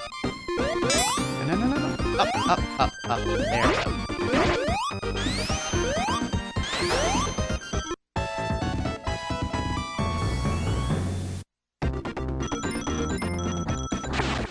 go. Let's do a little bit.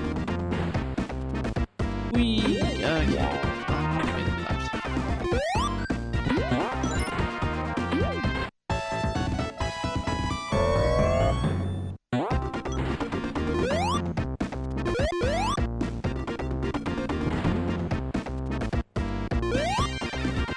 And Supersonic and Zone 2.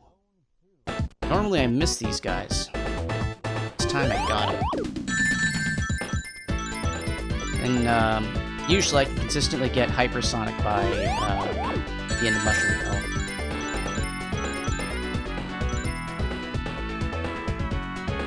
Okay, maybe I'm speaking too soon. I could easily just screw this up. If I hit a bad patch of lag or something like that. Hopefully I don't.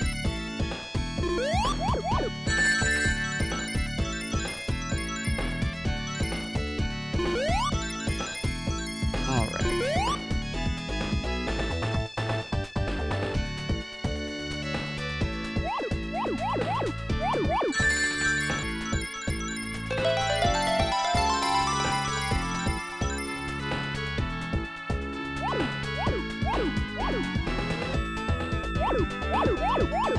Oh, dude, this lag is starting to catch up to me.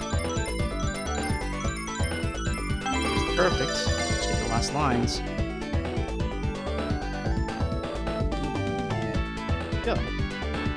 Oh, I took the long way around. Whoops.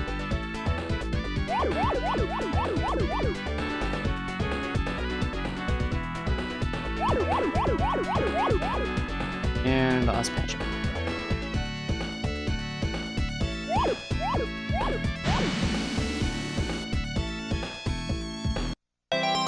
Okay, so things should speed up considerably from here on out. I don't find them that much harder. The fourth one, yes, harder. The rest of them, they feel like they're the same difficulty as the Sonic 3 ones. Me.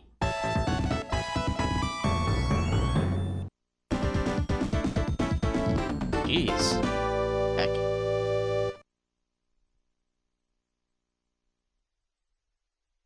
Yeah, that was a bit much, wasn't it? Okay, well, let's go ahead and have Knuckles ruin my day.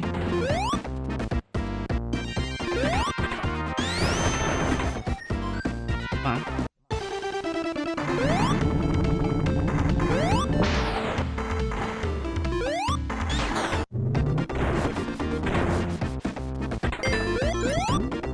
I don't need that.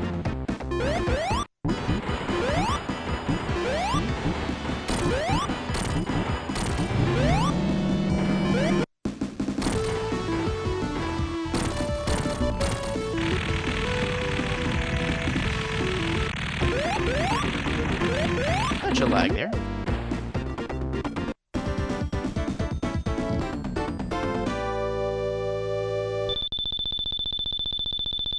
Getting a little bit sick here in that sound effect. The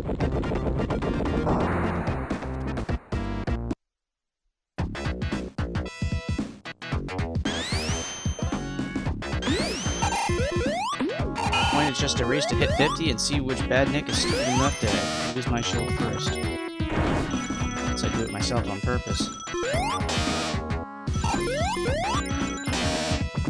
Okay. That lightning shield sound effect is going to bother me a lot. Normally I abuse the crap out of the lightning shield.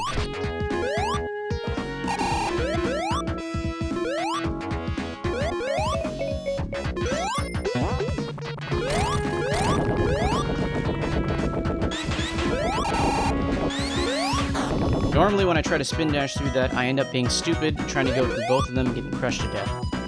I remember to jump through one.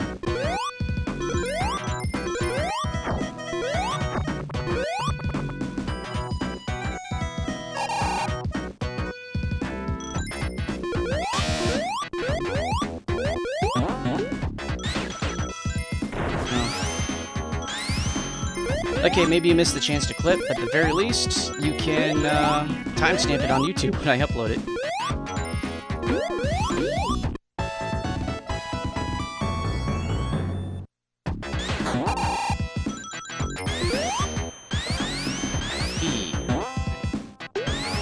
I just completely missed the... Oh, no, there we go. A chance to do what I was supposed to do. I want to touch too fast. Way past cool, chili dogs, etc., etc.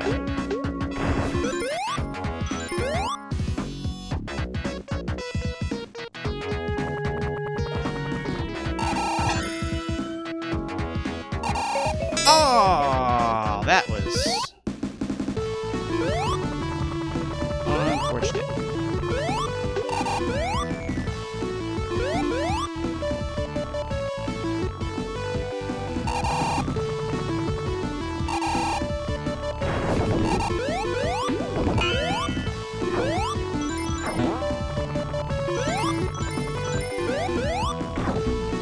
I apologize to everyone if this music is going to start getting on your nerves, because it's going to happen a lot now. I know in Sonic 3 Complete you can turn off this music and let the level music continue as normal even while you're supersonic. One of the many reasons I encourage its use. Oh, I just get that freaking...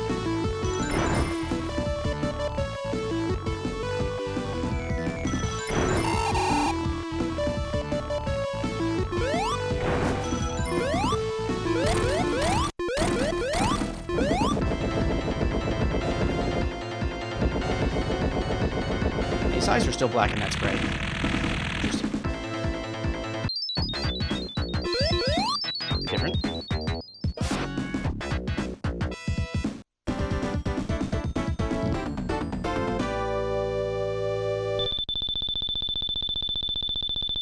Oh, we're already past a half hour in. I can speed things up.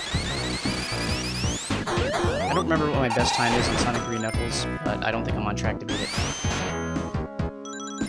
I think my personal recorded record was on one of the extra lives. Like, I remember several years ago when I was doing Sonic 3 Knuckles for extra life. I don't even know I don't know where that video's even uploaded, but I think I got it down to like 150 or something similar to that. And that was like more than, I think I was awake for 36 hours straight, and for the past 24 hours I'd been playing nothing but Genesis games. And I decided for the ending I'll just freaking go for it. I ended up finishing it with that time. Nearly perfect run. They took away the trap! That kind of removes the flavor. Oh, okay, let's not do that. They dumbed this level down for the players. Oh no, let's get that last ring.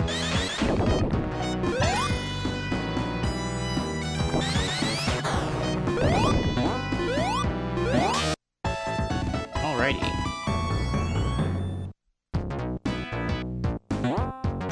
Let's go.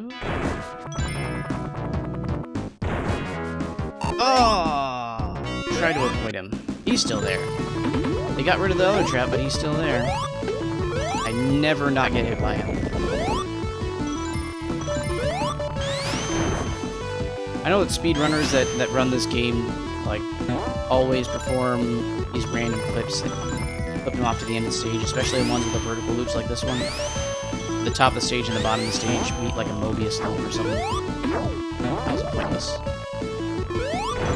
That spring has a lot more gain on it than these two.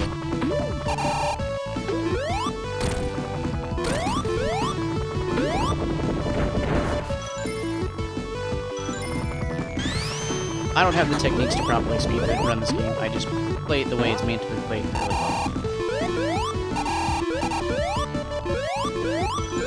I know people can any percent complete Sonic 3 Knuckles in like 40 minutes or half an hour or something like that.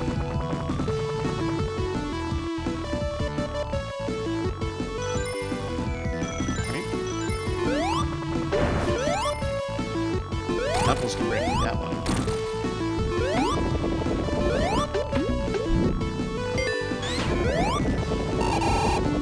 Let's go. Probably should have grabbed that special. I glitched the Ream box, but that's an original glitch. Happens in the original.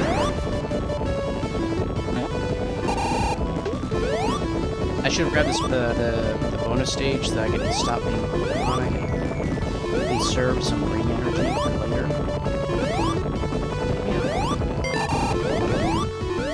Hit a pinball machine or whatever you call it, gumball machine. Could like the lightning shield if possible. Yeah, fine, whatever. I didn't need it.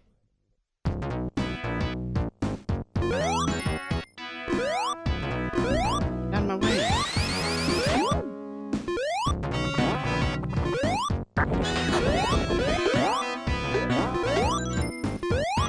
Oh, okay, I was hoping to bounce off that one. It was trapped in there.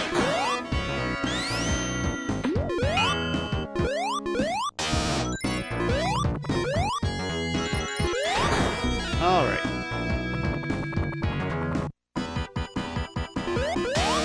Let's get... man. Alright. Should be enough to get me a nice quick victory.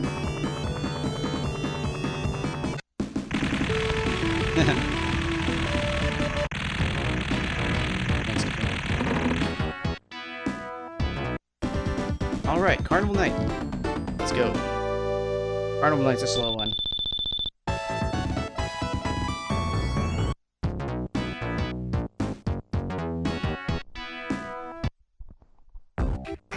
there we go. That's Michael Jackson track. So got our original music back. It sounds right too. That's nice.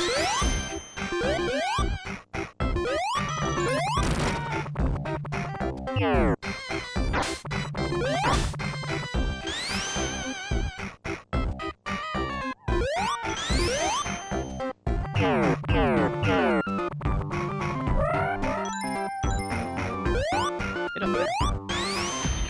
Ah! Much spin.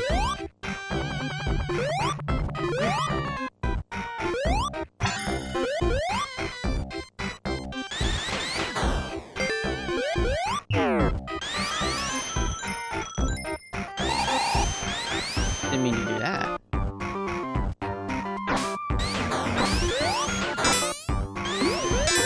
Definitely didn't mean to do that.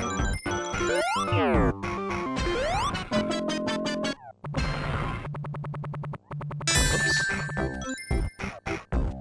Well, going up here is going to be worth my time. Ah, crap.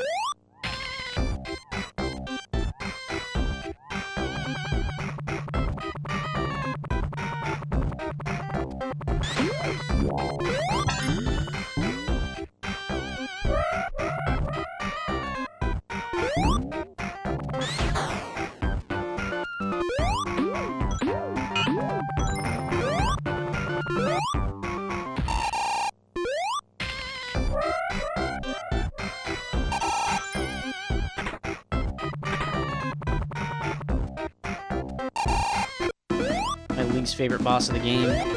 Okay, next to the, no, definitely least favorite. I'm annoyed with the bosses that you can't manually take on. You have to use their own attacks against them. Well, this one is like that, and so is the one in Lava Reef. But at least in Lava Reef, it's interesting. Nice and cinematic and what have you.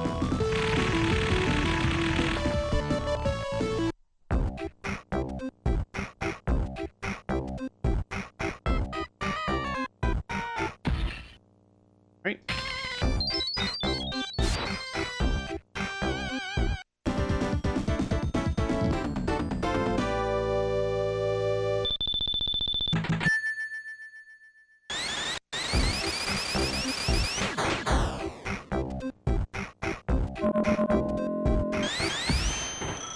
A little bit of an audio bug.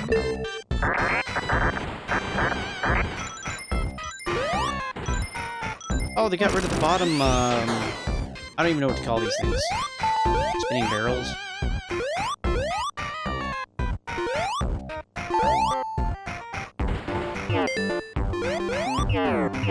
And, the springs.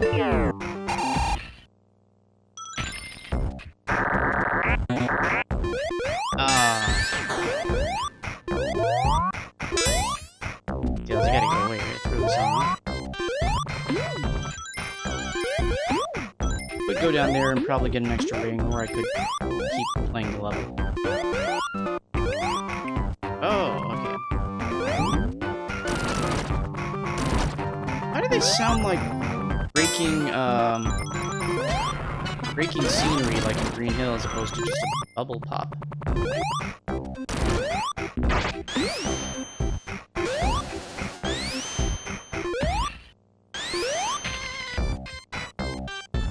Go up and down. Okay, Tails gave me a little bit of an assist there. Just to go supersonic and blast through all this. Give some of the extra rings. I don't need the extra rings. I do need to get through Knuckles.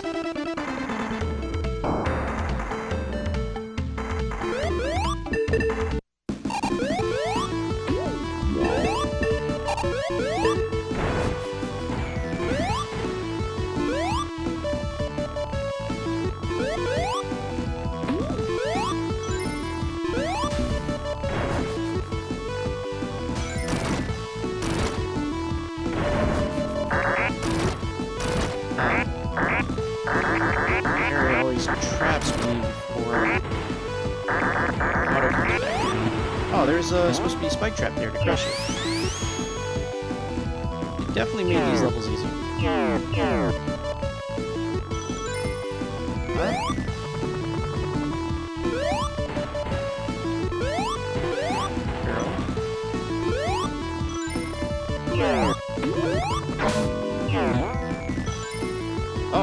Oh, I'm not gonna finish. Supersonic, those rings.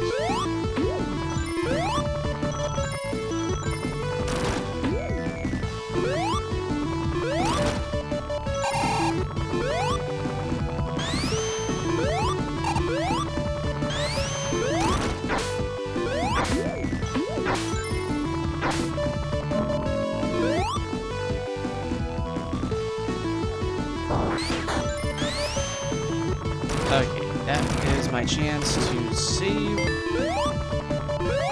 for later. Oh, I needed you to give me a shield, not this crap. Take that. Big money, no whammies, no whammies. That's it.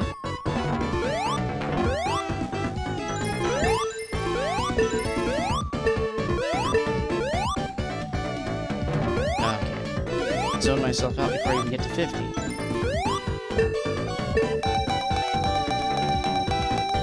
Hey! Not as much as I expected, but something. Okay, that's all I need. We continue, 50 rings. Gold.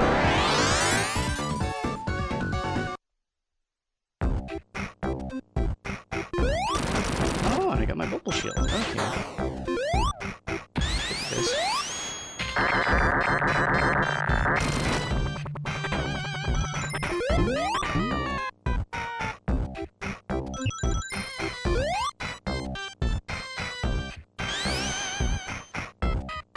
What? That's different.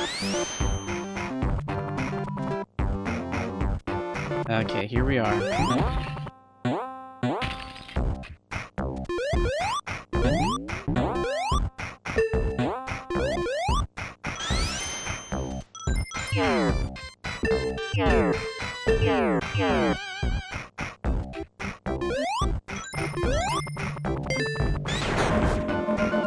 Well, I guess it worked out in the end anyway.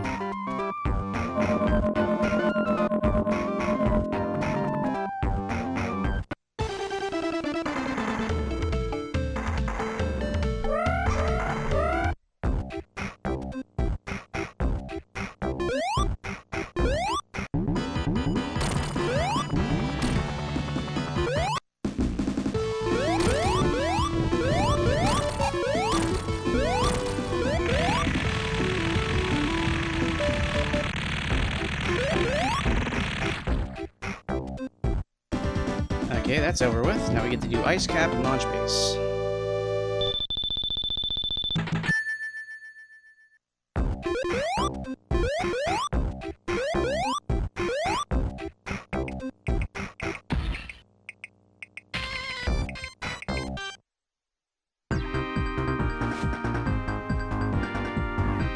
Possible to get 50 rings on this slope, but I never do it right.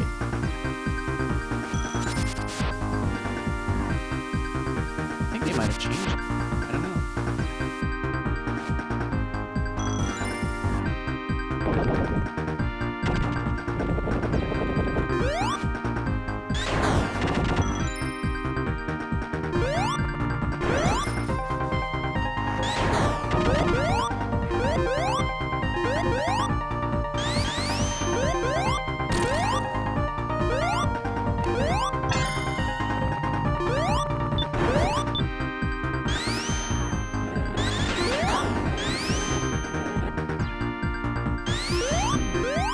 Yeah, I missed the ringlet.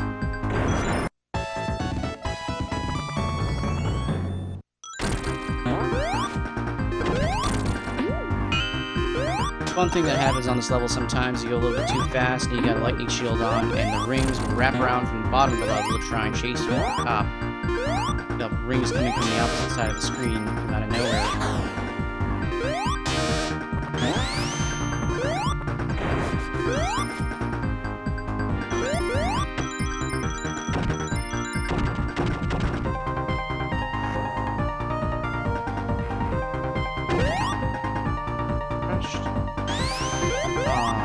What's that?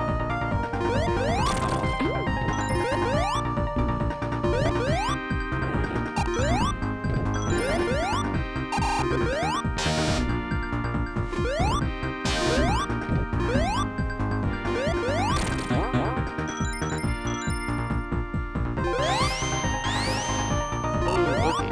Go back. Pictures.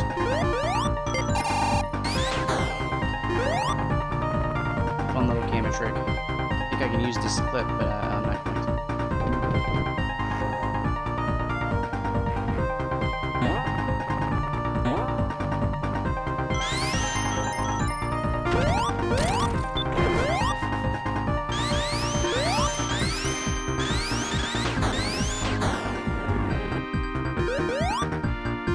No! Okay. That again. Maybe I'll just cheat a little bit and use supersonic just to make sure I get there right. Oh, why did I do that? I was pressing jump and it wasn't registering the jump. That should have worked. Okay, get it.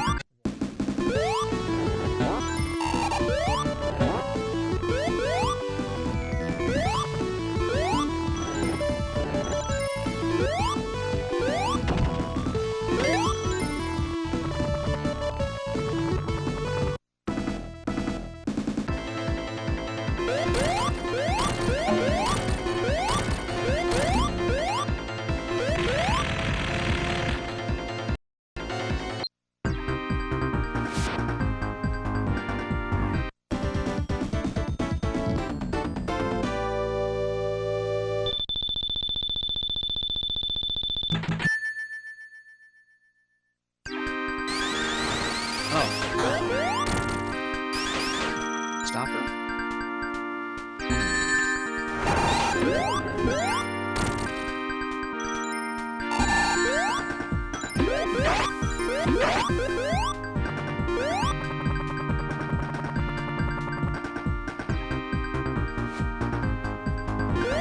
Oh, come on, that was definitely a stop.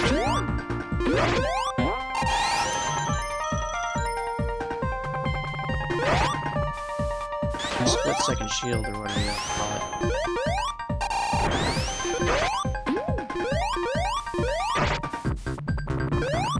Oh, I missed it.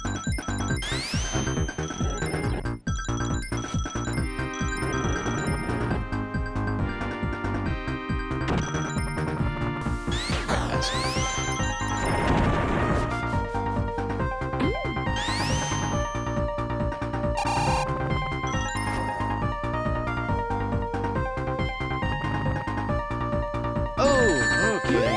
Unfortunate. Where's the, Eggman box here? Oh well. You're definitely gonna have a lot of changes to the launch pad. There are some rough traps in the Sonic 3 version they even changed in the Sonic and Knuckles.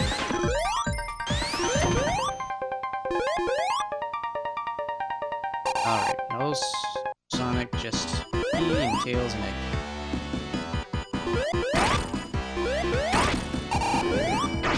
Oh, no, no, no, no, no, no, no.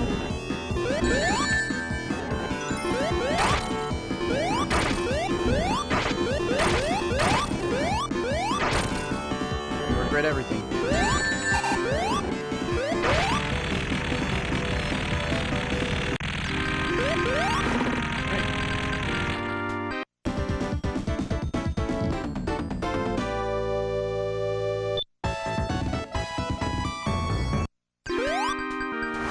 Now, it's definitely gonna be past the hour mark once I get. So I'm gonna have to hurry through the and Knuckles portion of this. Aced.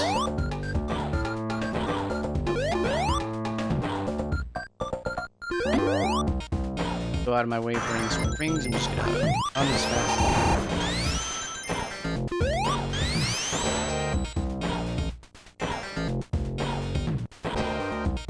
Capsule's a little bit slower than it used to be. Oh, come on. Registering my, definitely anticipating those guys pressing the button, it's just not registering.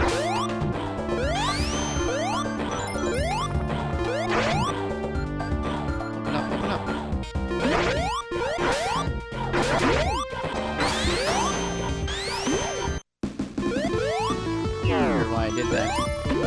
necessary.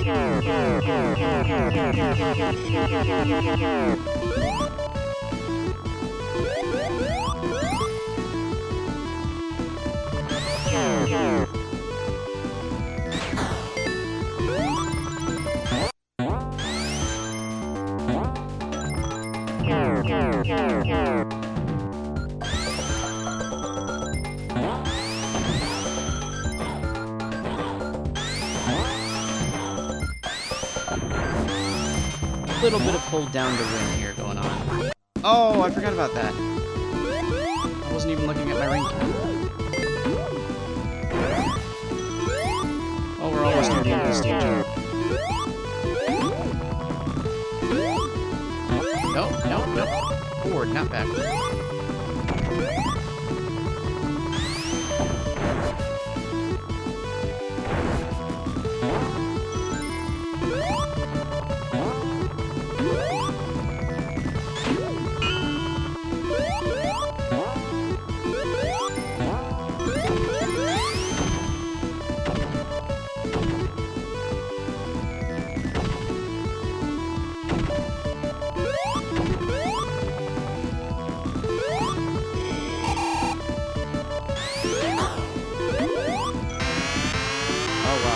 A lot more irritating than the Genesis. It was already irritating in the Genesis. Oh, come on.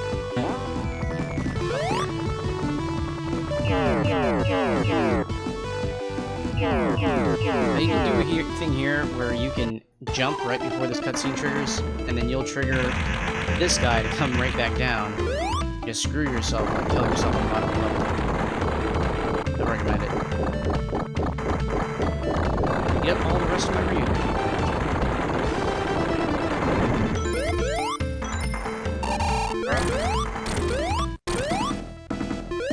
Okay, 9 seconds to win.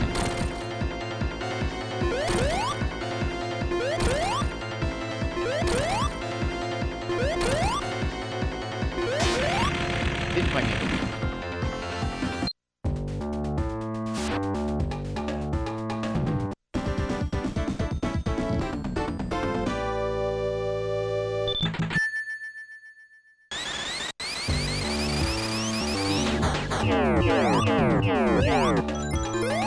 Definitely gonna hit a water trap at some point.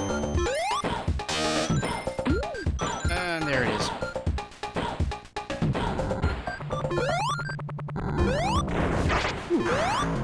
Could have been bad.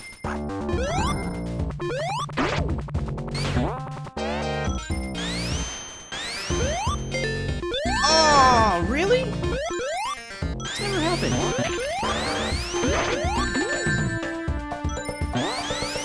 Bird knocked me right off. Oh, that was all on me. I missed that one.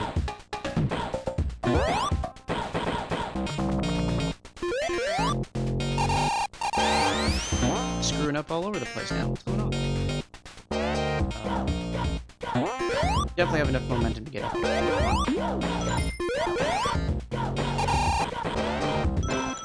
Don't pog me.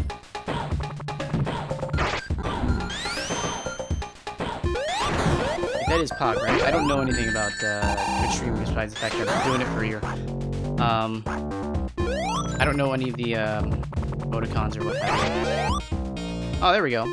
In Sonic 3, just plain old Sonic 3 vanilla, those are 2 Eggman boxes. They changed that in Sonic and Knuckles originally. It's like they kept those changes.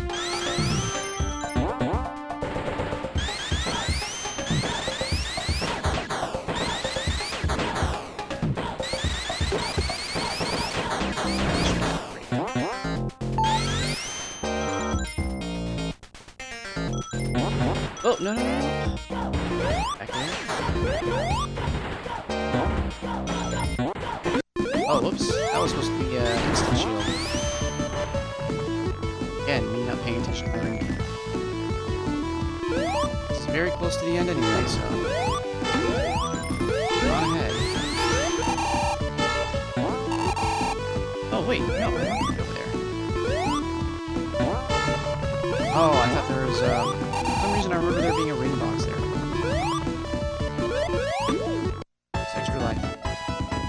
Not actually gonna need it.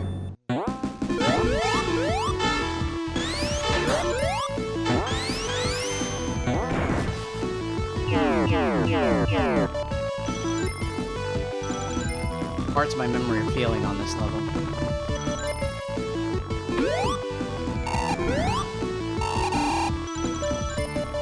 There it is. I was looking for that one. I clipped through that pipe a little bit.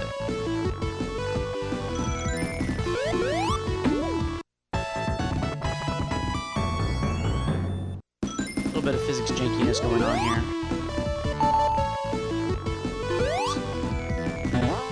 No! Why did I jump? I needed that. Far enough again to reset and not drown.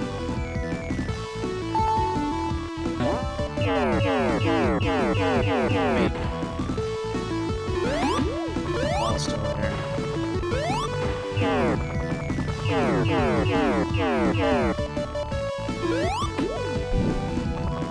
Hopefully I won't need that fire shield, but it'll be nice to have. Should be able to jump over this invisible barrier and just start popping him. There we go.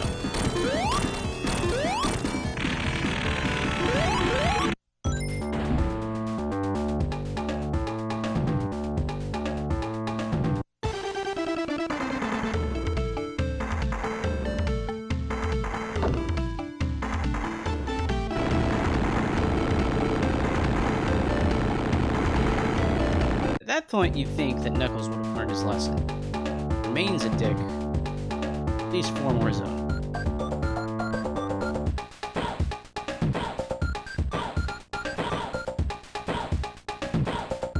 Hour mark, not quite out of the Sonic 3 portion yet. Got one more boss to fight.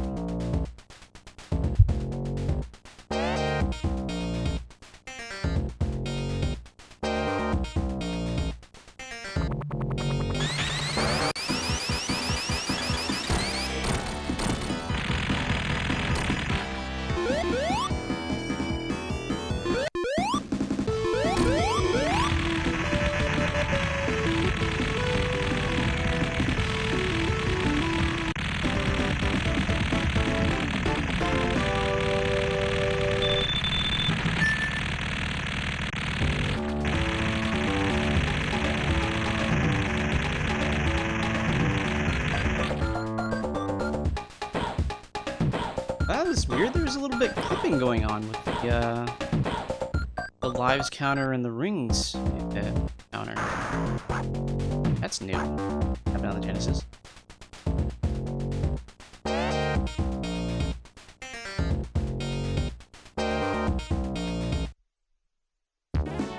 Alright, so an hour and 2 minutes in, and we're in Mushroom Hill.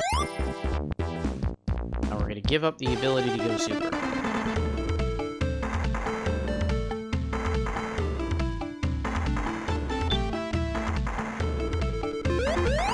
Little cutscene there is a nice touch.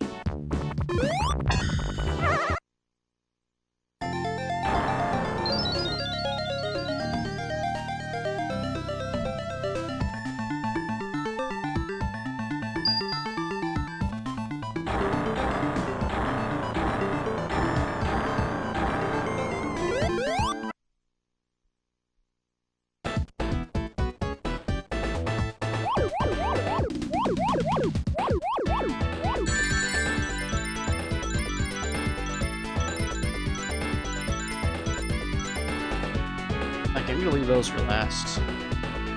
They're the only free spheres that are tied to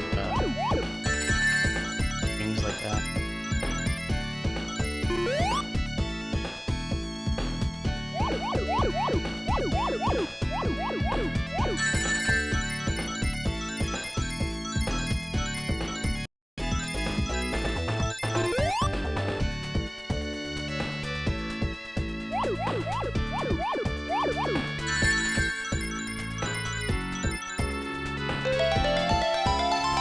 One more of those left.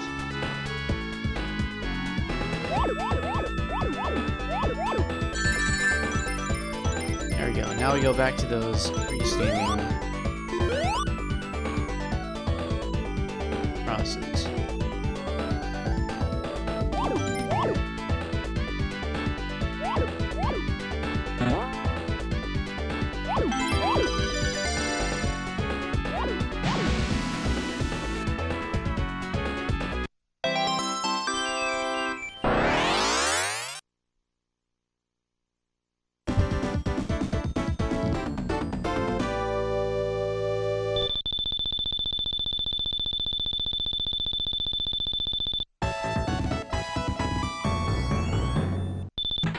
Score is going to be at the end of this.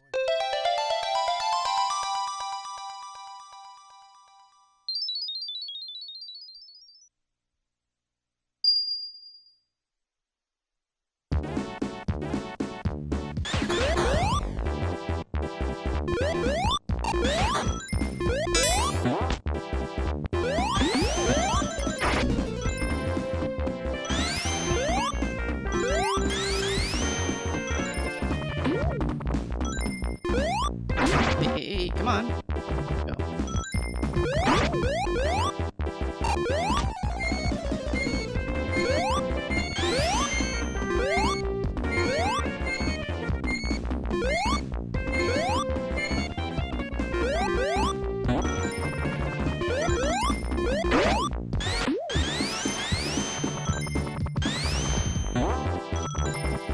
Okay, they reset the music when the speed shoes ends.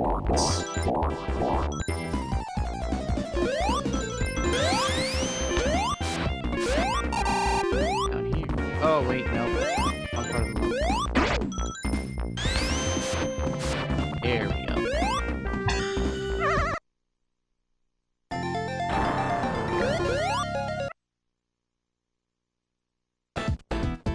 Okay, this one's a little bit disorienting, but I can handle it.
Oh, whoops. Okay, that went up.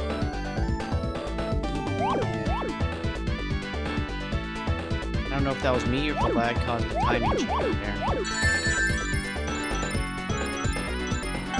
There we go. No harm, no foul.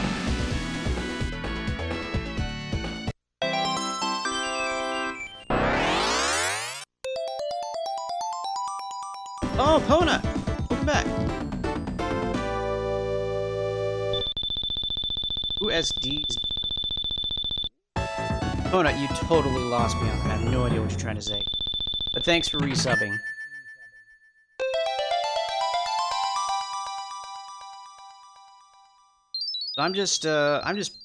I got done testing everything everyone asked for the Satiator for this month's Satiator test stream. Now I just went back to Sonic Jam and decided, hey, let's just try to get through Sonic Jam. I have to go back to work tomorrow.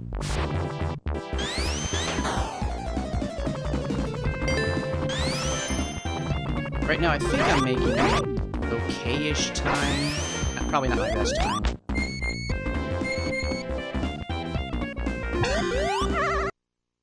QSD's... Wait, I don't know what QSD's GUI is.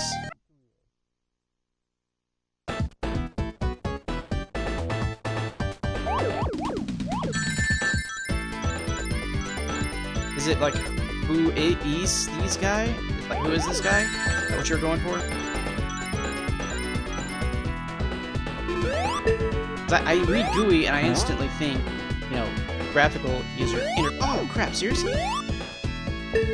Oh no, I missed that. Well, perfect's gone. Going fast enough with that. Okay, this is no longer a 14 perfect run. Pointing.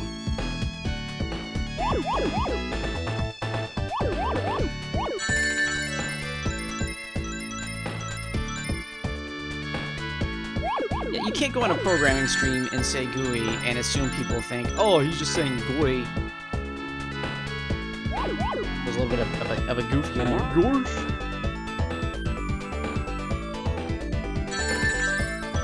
I don't give a hook.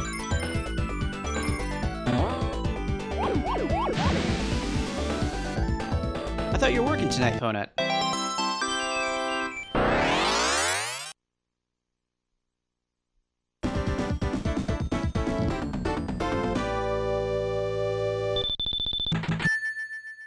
Ah, well.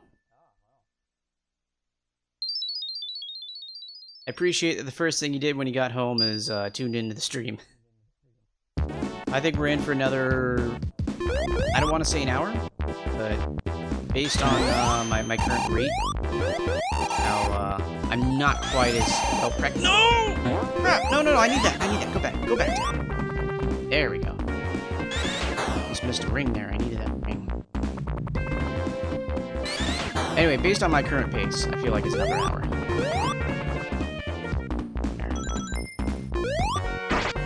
I'm legitimately going to be upset if I miss this. I don't want to get out of Mushroom Hill without all my emeralds. Eat my Chaos Emeralds. I'm not even going to go for the perfect for this one. Partially because I think I just screwed it up already. Oh yeah, I definitely just screwed this one up.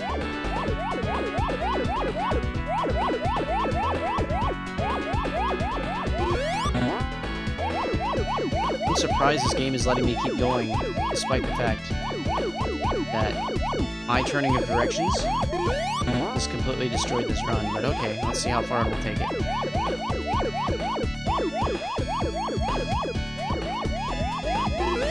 Nope. Yep. That was my own fault for being distracted.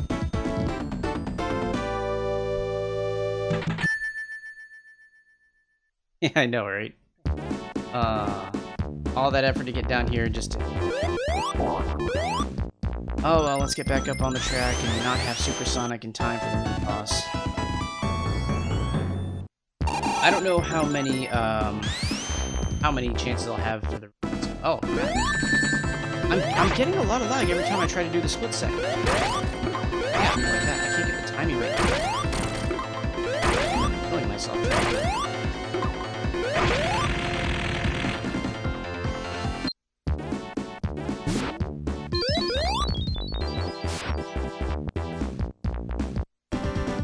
I mean, this is substantial time in some game. It just happens to be a port of a Genesis game. I played an encounter of Shining Force Scenario 2. Oh, okay, let me up the game a bit. Okay. Maybe I just need to get a little bit closer to the microphone. That was probably the problem. I was leaning back a bit, trying to relax. I need to be tenser. I need to be on my game.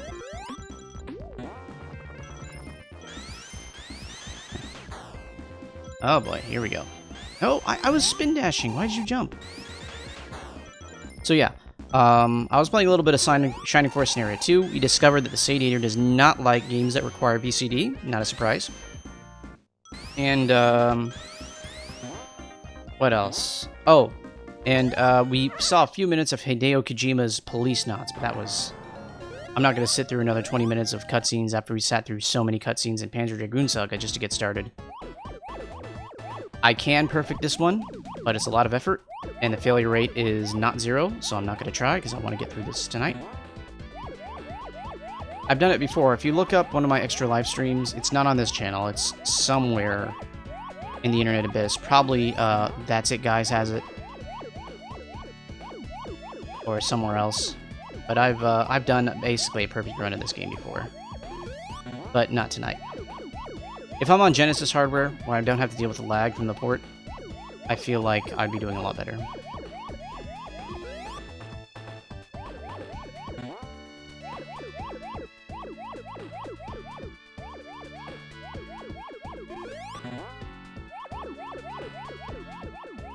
There we go.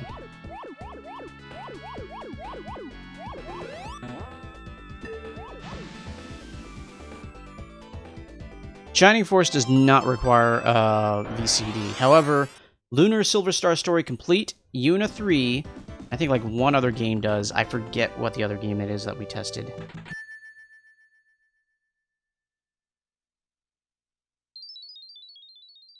Okay, yeah. This game can be entirely done with muscle memory if you're that good. But I don't feel like it's worth my time to train myself to be doing this blindfolded. I've already spent 25 years of my life or so playing this game.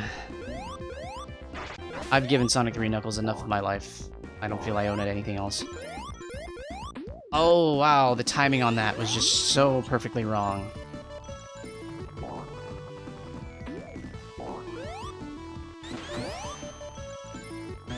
Oh, wait, no, we want to go back down there. There we go. Okay, 3 more emeralds.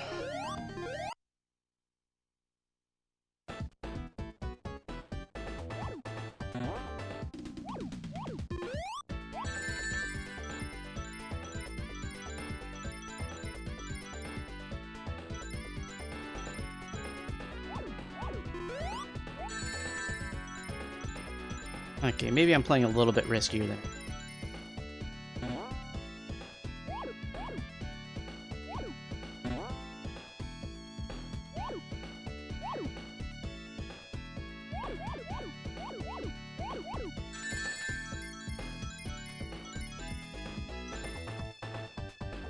Oh, Pona, you weren't here for the conversation earlier, but I did get to see the Sonic movie, and I don't know if you want any... I'm not going to spoil any details, but if you want to know how it went, it was watchable. I would recommend going for a matinee. A lot better than it deserved to be, really.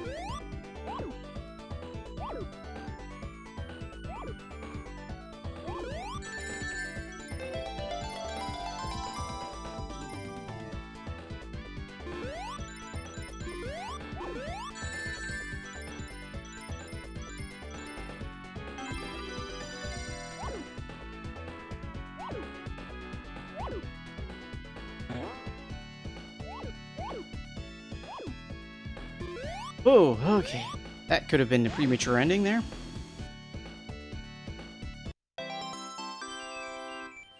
Okay. Sonic 4. I don't think Sonic 4 needs anything else on top of it. I feel like we should just forget that Sonic 4 existed. But I don't see why you need to fix 2 cars when you can simply just fix one and use said car to go to the movie theater. Second one seems redundant.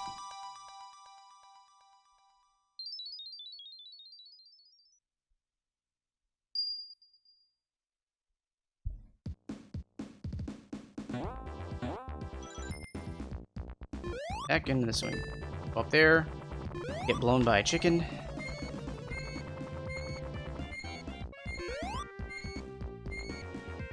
There we go. That's done. I get to go up and swing around, get more rings. Whoa! Okay, try again.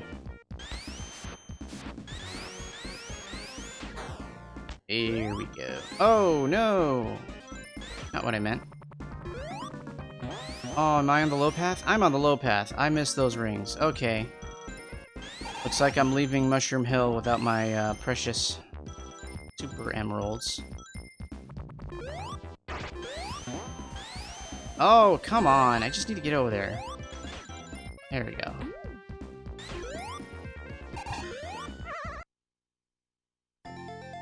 What's left? 2 more. Missed the top ring, so it's just 1 now.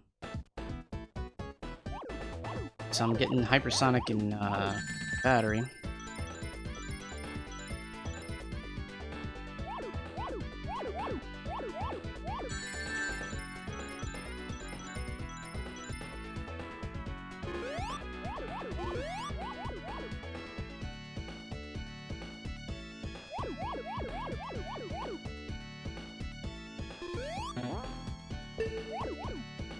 Okay, the lag is exactly when I don't need it to happen.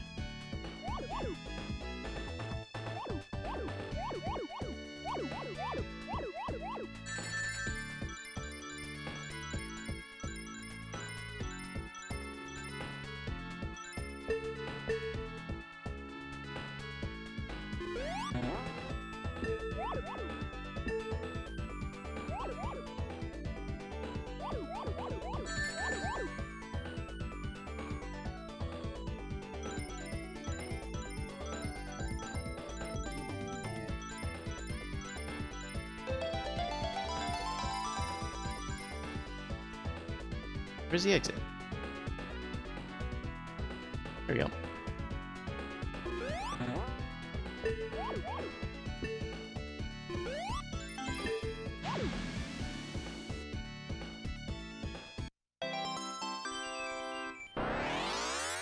Oh yeah. So I told Pona, I told people about the Great Value Project. Of course, if they were on the last stream, they already know about it. But yeah. I feel like next month we're gonna see at least a prototype of me being able to shove things out of Blender and into your engine. I don't think it should be too. I think it should be doable. You'd have to read a lot more Blender documentation though. Alright, and that's the last available ring for Mushroom Hill, unless I kill myself and go backwards.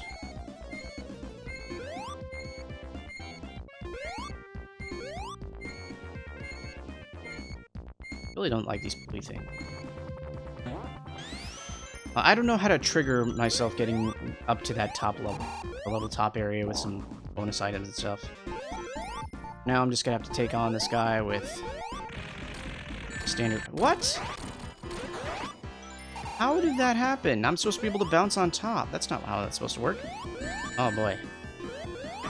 Okay. They changed some things from the Genesis. There we go.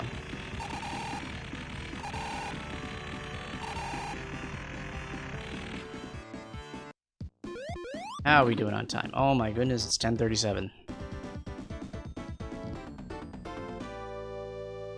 This rate, I'll head at Sandopolis at an hour and a half in.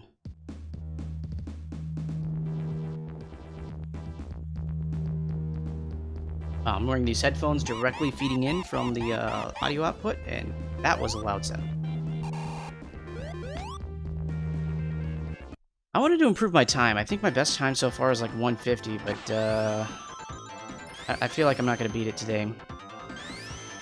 But I am fairly out of practice anyway, so, you know, whatever.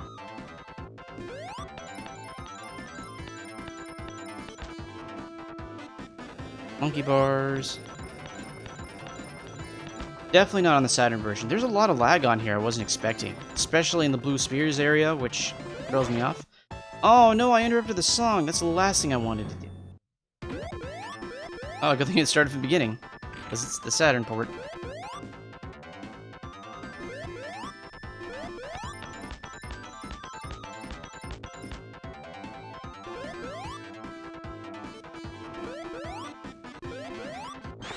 They have safety guards down there. It's like a kid's bowling alley.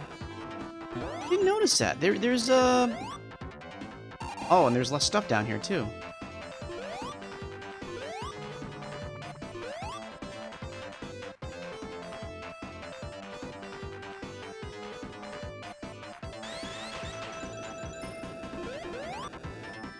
Despite all the sound issues that I've been complaining about tonight, I appreciate that at least Flying Battery still sounds good.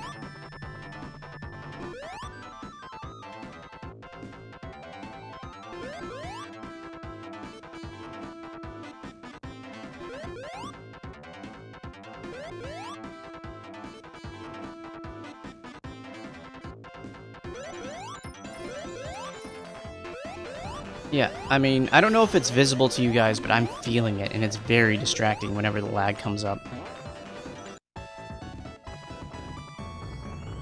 And it really shouldn't be happening, because the Saturn is capable of... Even if you're doing, like, a single-core implementation... Oh, come on, seriously? Saturn is capable of much more than Genesis on even just one core. It should be able to handle it.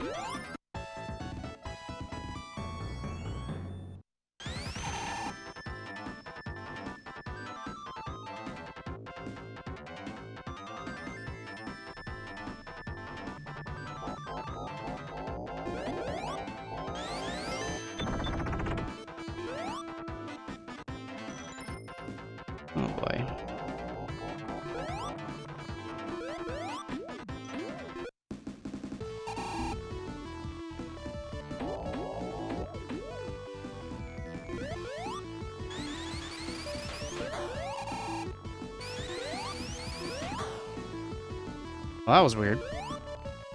I don't remember if that was in the original or not, but it's weird. I'll just jump on top of it. There we go.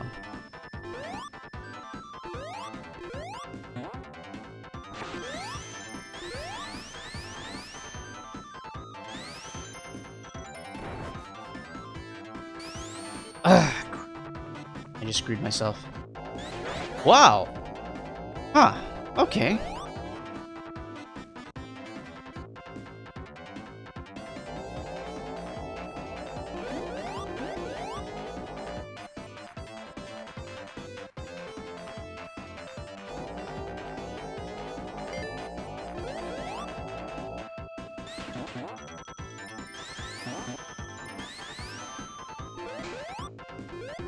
Oh, that was a mistake. Alright, try again. Oh, there we go. And here's the last emerald. I know I was getting criticism on the internet for my criticism of this port of the game, but I honestly don't understand how Sonic 3D Blast sounds perfect compared to the Genesis version, and it uses the same sound effects as Sonic and Knuckles for the most part, at least for the, basic, ring, extra life, continue, score, stuff like that, bad Nick popping. But, for some reason, this port, it's not it can't be emulated because the Saturn can handle it. It'd have to be a port. The port somehow screwed it up. And I guess some people complaining on the internet made me out to be like a crazy man, thinking, why are you complaining? It's good enough, or you don't appreciate the effort, etc., but it feels like they didn't put effort into this port. And it's like a pattern of behavior I've expected from Sega.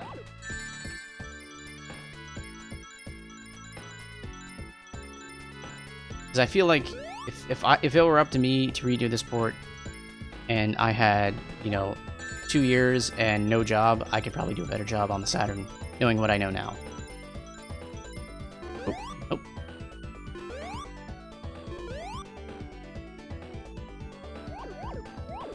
Like, Quackshot and Castle of Illusion are good Genesis ports on the Saturn. They play great. They don't have these, weird slowdowns.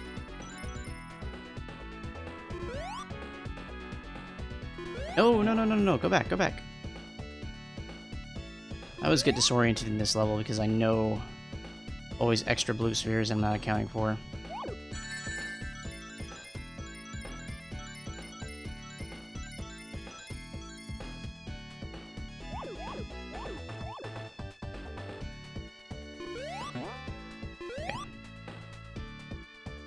Where is that dang fourth Chaos Emerald?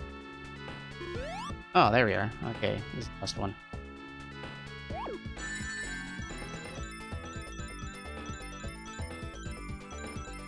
That's the end of that, I tell you what.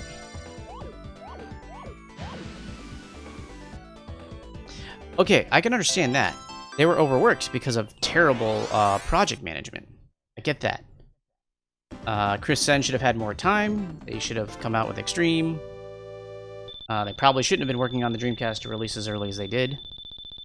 And whatever Sonic Jam was, they should have turned that and the bonus stage from 3D Blast into its own Sonic game. They just gave themselves 2 more years to work on it. They would have probably remained competitive with the PS2. And they probably would have had a DVD drive as opposed to the GD-ROM proprietary crap, which still didn't protect from copying discs.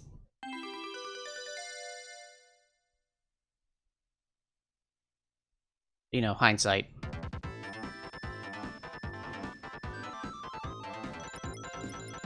Okay.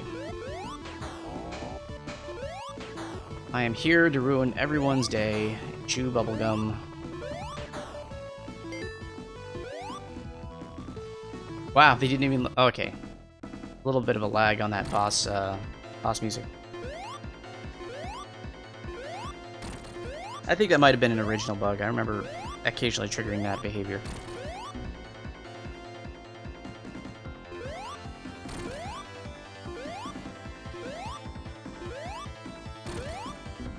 Hale, stop trying to help. You're not helping.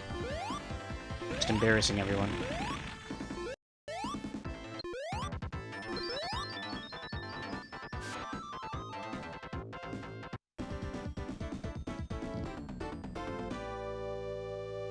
Flying Battery Act 2 is my favorite track of the game, so I'm just gonna be quiet for a minute.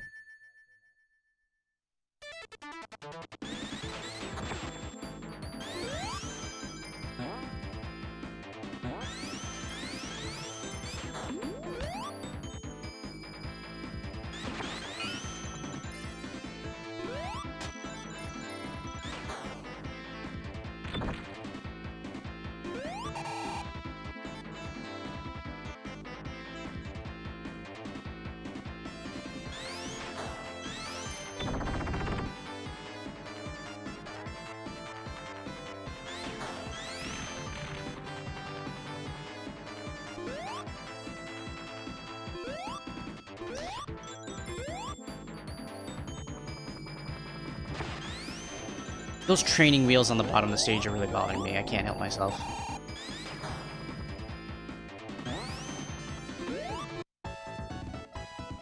Also, the fact that music restarts every time you trigger that kind of sound effect.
There's literally no point to me attacking this thing. I just feel like it. You're well past 8 hits. I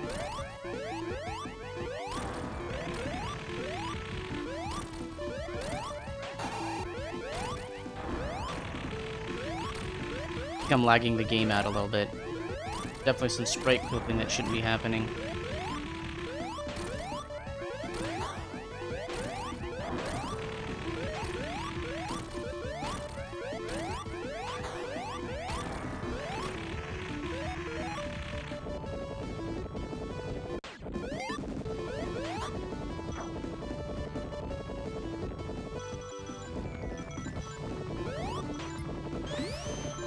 Oh no, I gotta wait.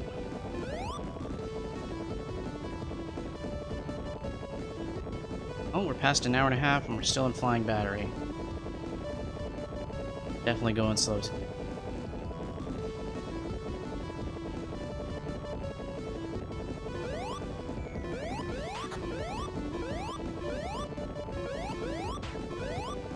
The fun thing you can do if you're not in a rush is you can just hug the left wall for a bit and not trigger the camera to move over, and you can just stick here and wait for the boss to never come.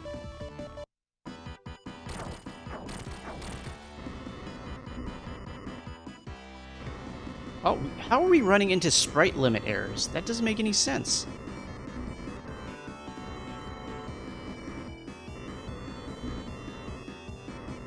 I don't know what Tails is doing. Oh, right, I need to move around a bit before he'll decide to attack. Come on.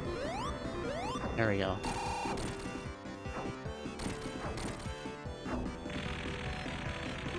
Forgot about that. I was gonna sit there for a while wasting rings. Okay, there we go.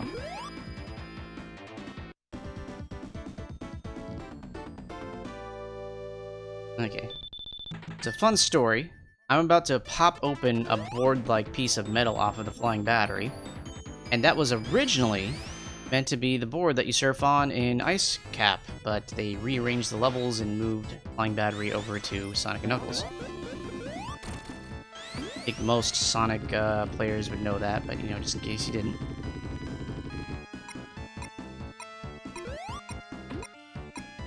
Okay, opponent, to be honest, you're speaking above my head at this point, because I definitely don't do that unless you already do that with your graphics. No, actually, no. I'm doing basic SGL displays, so no. I'm probably not doing that. Can you explain what you mean by that? Okay, SGL does it by default. So then, if SGL does it, then why... Sega was definitely using SGL. What's the point of having SGL if they're not going to use it? It's their tool. So why is it happening? They take shortcuts somehow?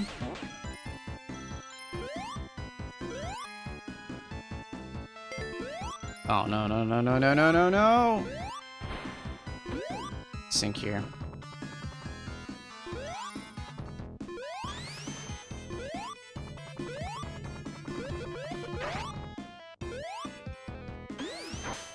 Oh boy. I'm gonna save myself. But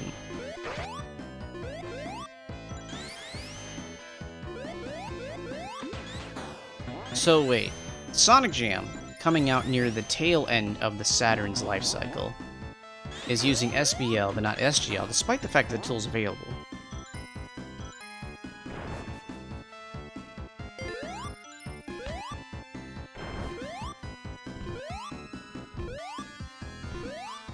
Okay, yeah, that makes sense. So you draw the entire frame before you actually display it. If I understand you correctly.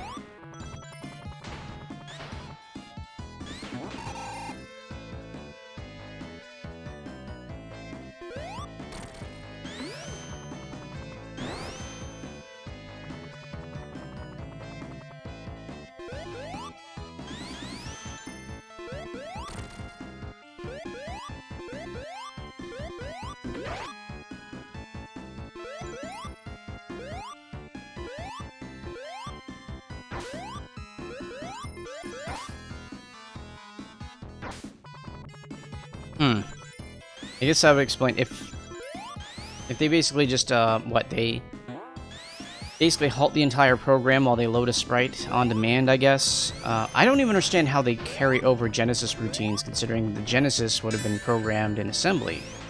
I don't think there is C language in Genesis. I think came after the fact, didn't it? Or was there C language programming on the Genesis at the time?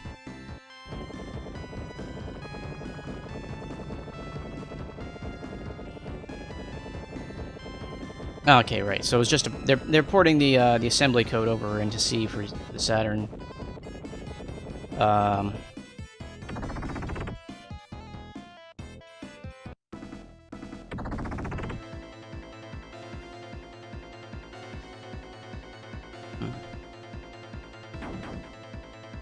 I guess. I mean, you know, the best way to port something is to literally just copy the code over. But yeah. I mean, that's basically what I figured, is that they took the easiest route they could in order to port this code, which I guess, in this case, is just translating the code from one console to another. And they didn't take advantage of the tools available to them, like SGL. Because I feel like if they just recorded the original sound effects, like literally just take an audio recorder coming out of the RCA cables and recorded the signal out of the Genesis with PCMs or AD PCMs, they would have done a better job matching the sounds than whatever they're doing here. I'm assuming then, if they're porting code over directly like that, that they're trying to send waveform commands or something to the effect directly to the sound processor. Does that sound accurate?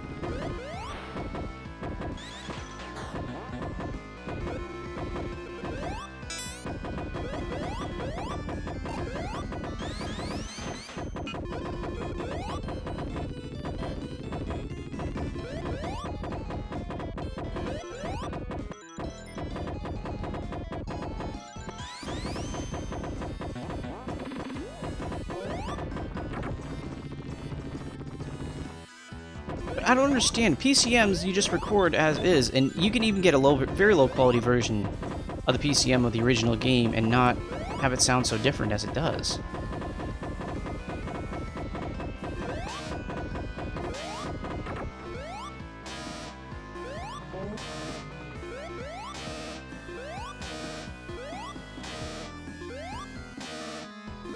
Oh, where's the ring?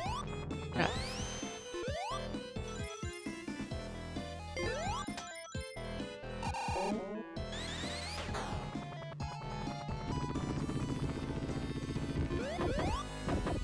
I don't get... The Sega Genesis had 3.5mm out, had RCA out.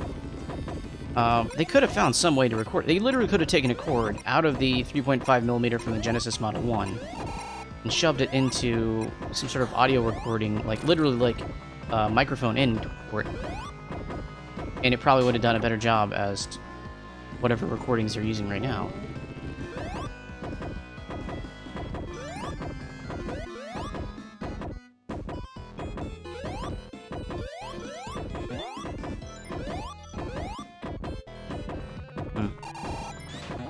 It's unfortunate they didn't put a little bit more effort into it either, because some of these sprites could definitely use with some lighting effects. They could have done some interesting lighting stuff as, like, you know, kind of special addition or director's cut or whatever to this game.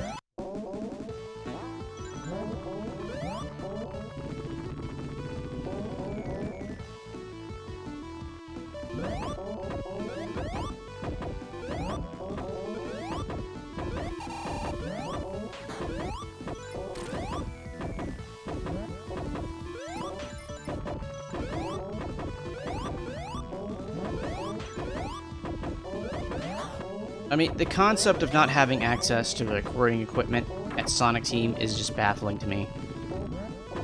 Because this is 1997. I remember a computer I had in 1997, thereabouts.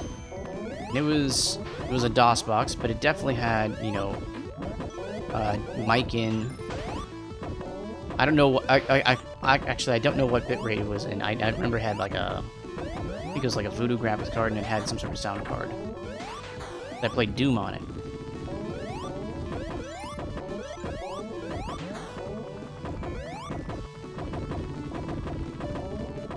Yeah. So the answer is not that the technology wasn't there, but rather that they were very distracted.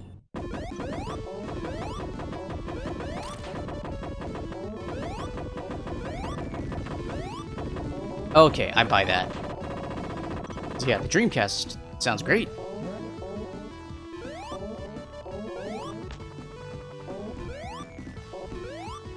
They definitely had the appropriate recording studio and equipment for that, because they had Fresh 40 making the soundtrack and voice actors and everything. So I don't know which studio handled the voice acting, but I know that even the sound effects in Sonic Adventure sound great.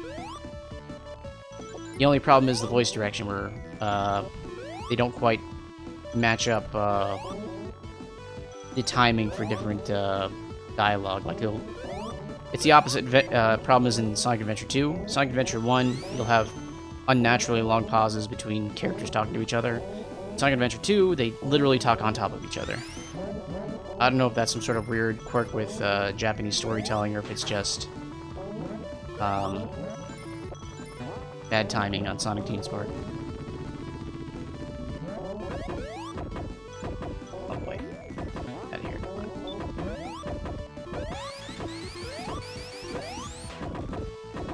This theme is burning a hole in my ears. There we go.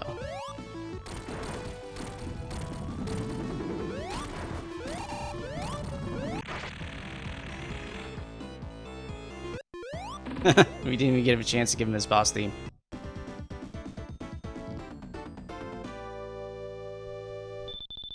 Alright, what's our time like?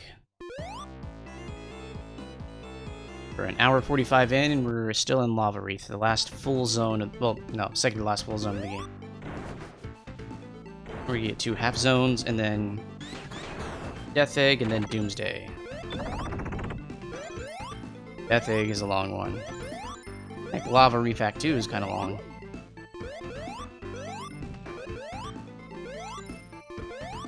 I like the sound though. Nice track.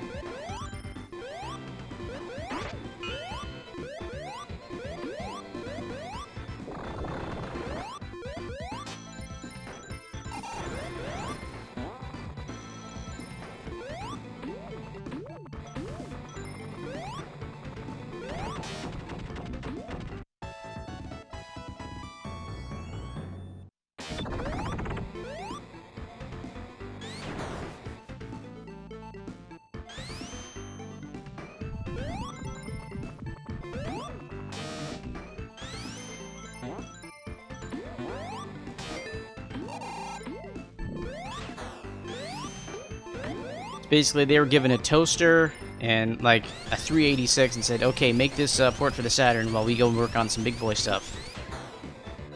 They're basically just saying, okay, making do with what they have. So, I guess the problem always just boils down to mismanagement at Sega and them not caring enough about what they're doing at the time, especially with ports. Because Sega loves making ports, but they hate putting in effort for them.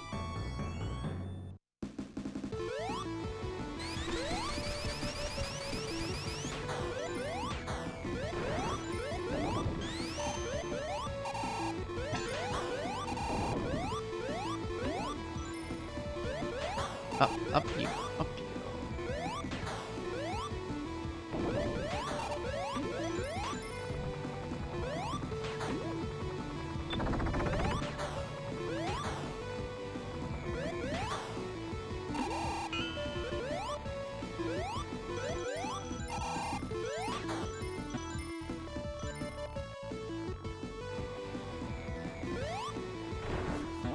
Up there is a ring only Tails can get.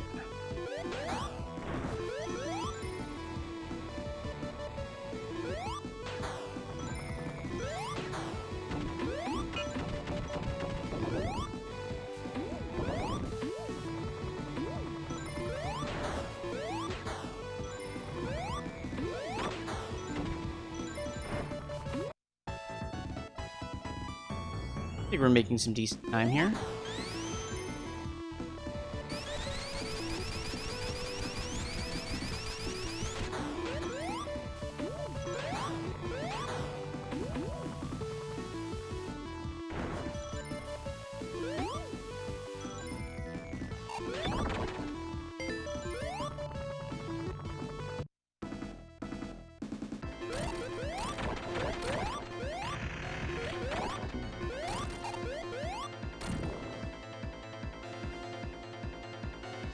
Can't remember if this guy can... Okay. I was about to say, I can't remember if he can crush me to death or not in super form. Answer that question. That sound effect didn't sound right at all.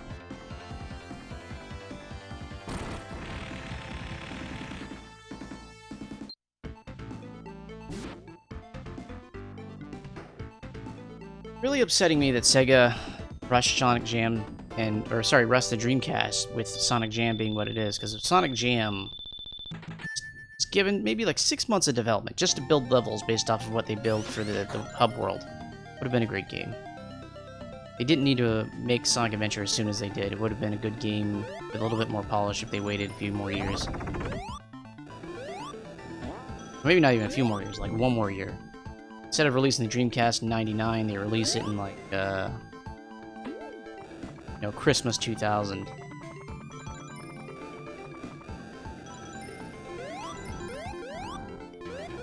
And not announce it until January 2000, after the Christmas season for '99.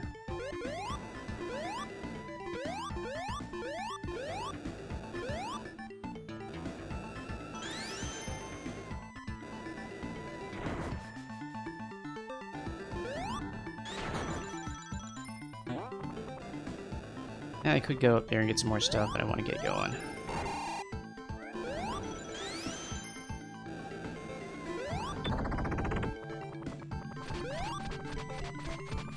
Hey, welcome back, Shane. I know you're busy with personal stuff right now, so I appreciate you popping in every once in a while to see what's going on. Finishing up my playthrough of Sonic 3 and Knuckles on Sonic Jam on the Saturn using a Satiator. A lot of S's there, but you get the point. Oops. Oh, I could have just jumped up there? Ah, I just gotta get the timing down.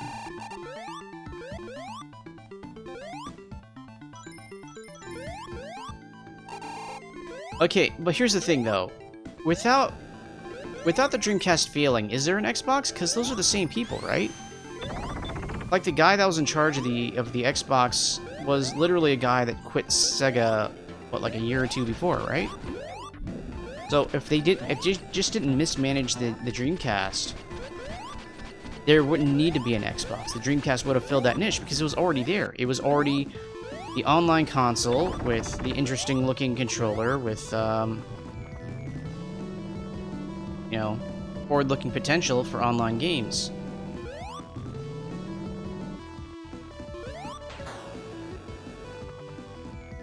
Yeah, and it was already on Windows CE, so yeah, they were already in bed with Microsoft. They didn't have to let the Xbox become a thing if they just stopped screwing up.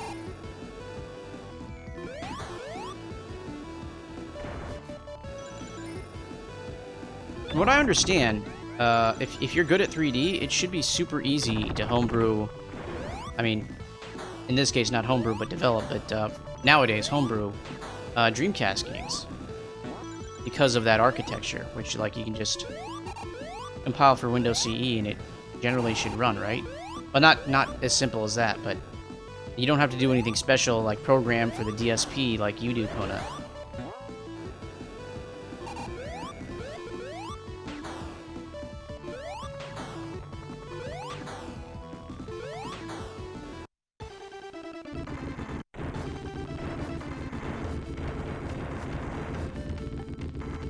The Dreamcast is fantastic. I love it. But, what do you mean by too good? I don't understand.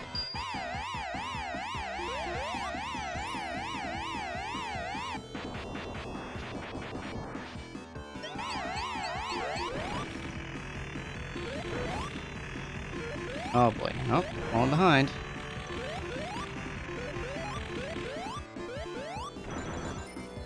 I'm not gonna make a good time tonight. It's gonna be like, 2:15, 2:30 or something like that. I've had better. As Jim Carrey once said.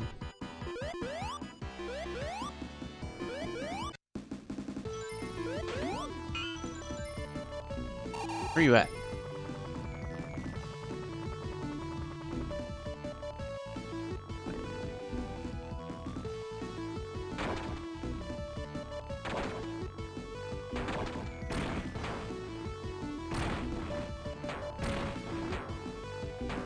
I remember, I think the high mark for graphics on the Dreamcast, I would assume would be Shenmue, but I'm not certain. But the funny thing is, Shenmue, with some graphical downgrades, was already being built for the Saturn, so... It's not like the Saturn was garbage and the Dreamcast was this amazing wunderkind that came out of nowhere. It was a natural progression. If they just waited one more year, the Dreamcast would have been a much better competitor for the PS2, and Sega wouldn't have had to go under the way they did. Probably would have had a few more ports too.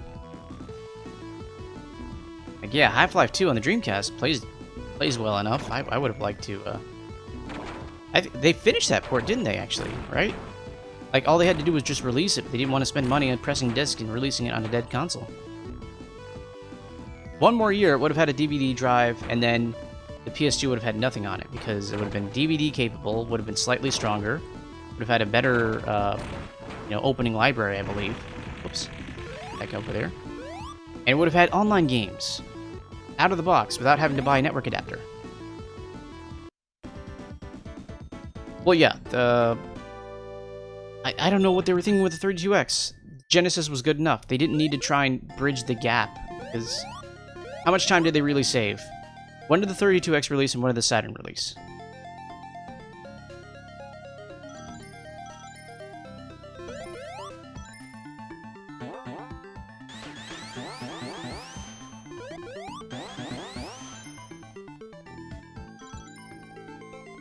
Yeah, whose stupid idea was it to put the 32X out 1 year before the Saturn? I don't get it.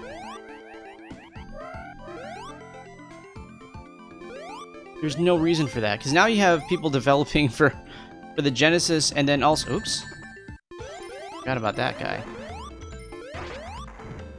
Got people developing for the Genesis at the same time as the CD and the 32X, and then 32X developers are having to say, oh, now we're doing Saturn stuff. It's like they're expecting a 6-month development cycle. Yeah. It's weird how much Sega of Japan hates America, which is kind of like... You can see that just in the fact it took us so long to get PSO2. I finally got to play PSO2 for the first time on an Xbox freaking One in the year 2020, in current year, because, you know, Sega of Japan finally decided, oh, we translated this game about 8 years ago, let's maybe release it in America. Because at this point, you could probably run that game off a toaster. I know plenty of people that run PSO1 servers just out freaking normal hardware and not have a problem with it.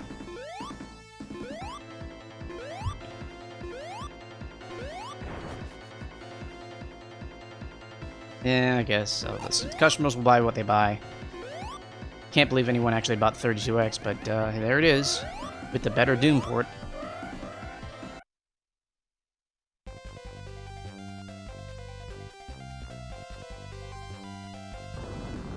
On the note of PSO, though, I really hope that they open up a classic server for PSO the same way WoW did with their original release. We get like an official Blueberry server again, because I mean, if they're going to be doing PSO2 in America and they're going to be selling cash shop items, might as well do the same thing for PSO1. People are still going to want to play it.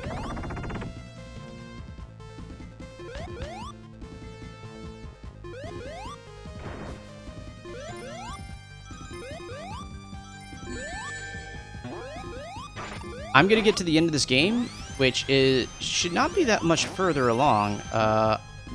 There is Sky Sanctuary, which flows into Death Eggs Parts 1 and 2, and then it'll be Doomsday Zone.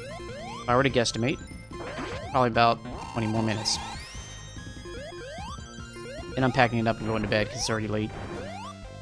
And we are at the 2-hour mark, and I'm falling behind my time.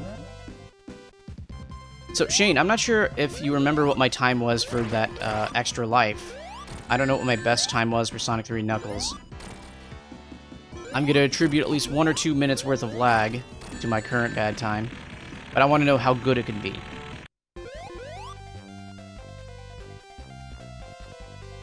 That's not Metal Sonic. There's a lot of Sonic lore that I'm about to cover. A lot of it's probably more sourced from the comics and the games, but this is a distinct Mechanoid Sonic, of which there are several. There is a Sonic 2 Game Gear Silver Sonic, a Sonic 2 Genesis Silver Sonic, a Metal Sonic from Sonic CD, and this would be I guess a Mecha Sonic is the common term for it, even though he doesn't really get named. And this is what the Metallics are based out of on the Archie comics. And I believe on the IDW comics they have a more recent version of these kinds of things, but I'm not caught up yet, so I don't remember. But distinct characters. Deep Hedgehog lore.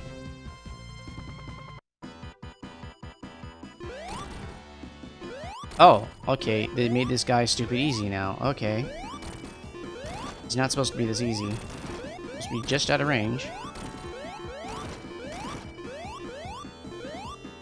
There we go. Okay, yeah. Fine. Okay, fine. There, now he's acting.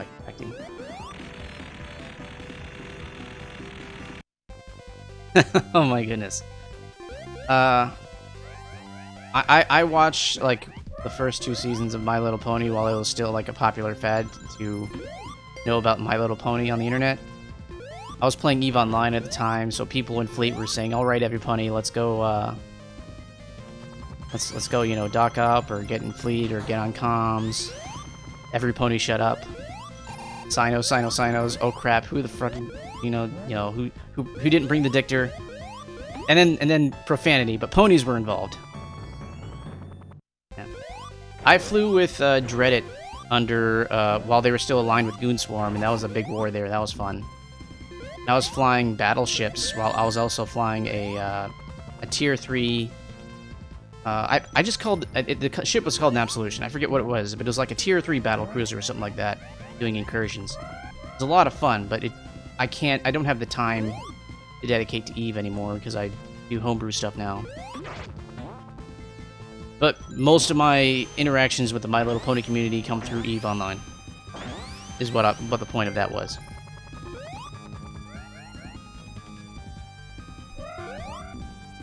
I believe My Little Pony lost me when they became humans, and Twilight Sparkle gained a pair of wings or something. Pretty sure I only ever watched it ironically anyway. Oh boy, I have to actually fight him for real now?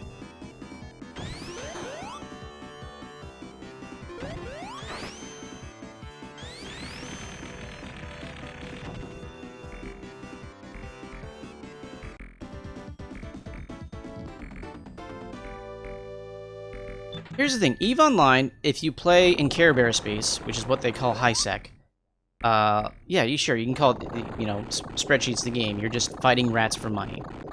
When you're doing some serious fleet combat, there's actually like legitimate strategy and espionage involved, and you know, corporate warfare, and it's actually interesting.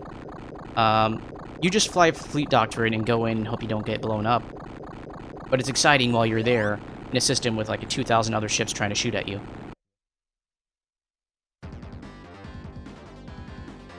Yeah, I figure like I've long been out of the. I was literally only in there for the memes, and once people stopped spouting off the memes, I just lost interest. So I never got deep enough into the ponies in order for me to care about what's going on with why are they human, why are they in high school, let alone try to look up on the internet what people were doing with human ponies on DeviantArt or the worst darker places of the internet. Oh, come on. Worst thing is, I knew that guy was coming and I totally just didn't react to it.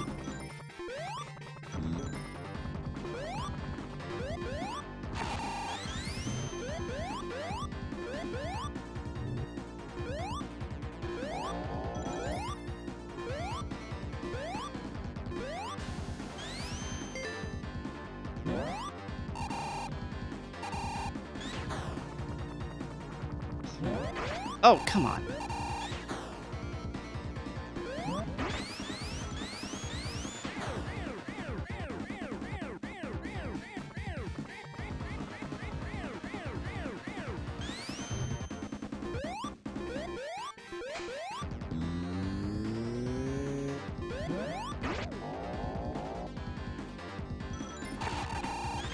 Oh, did I just... Okay. I look at chat and all of a sudden I start going in circles. Okay, I need to start paying attention. Oh, no, no, no, no! Fucking... Okay, you know what? This time I'm actually gonna, like... I'm gonna do this right this time, I promise.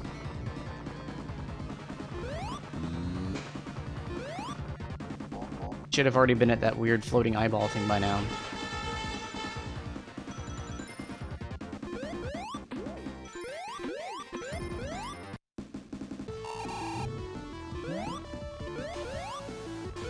Readme.chat? What the heck are you on about? No, get over down there. Oh, I hate that I have to do the bumper thing. Oh, it's not here yet.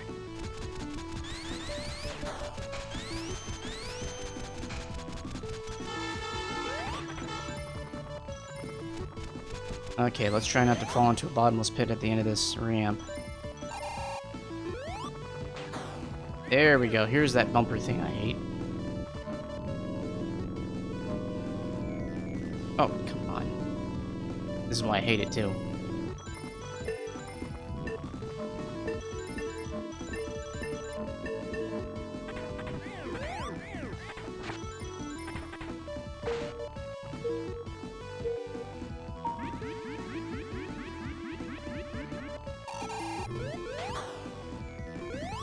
I'm not gonna bother with that thing. I can go with it up there faster on my own.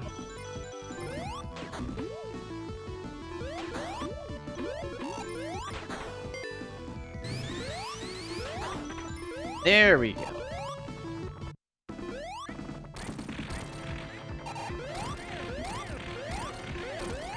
This boss is so much harder when you're not supersonic.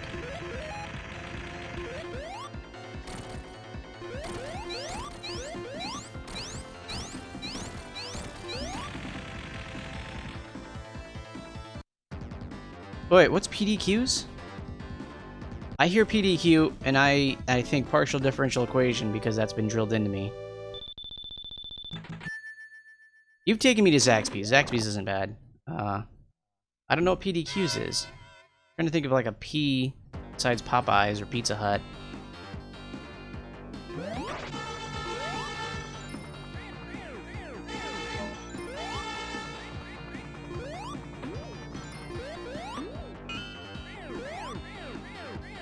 What are you guys on about? I'm lost. Somebody explain PDQ to me. I'm still on that part.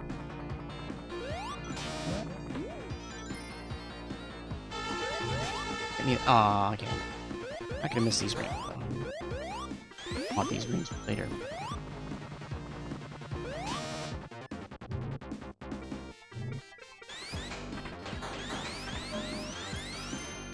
The sad thing is, I've played this game so many times that the upside down controls don't even faze me anymore.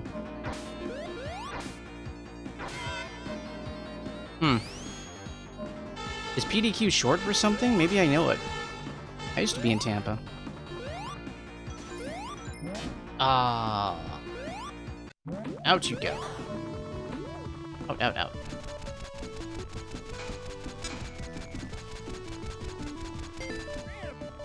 Pizza Domingo. That sounds wrong. I don't believe that.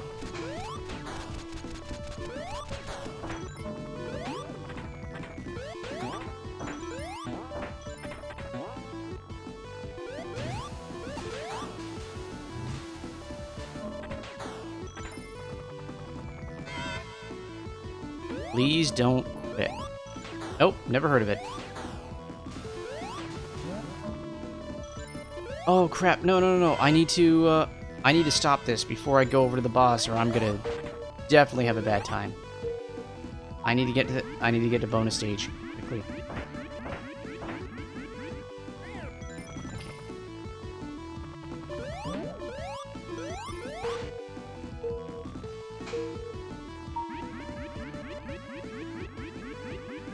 I can go for a pizza right now.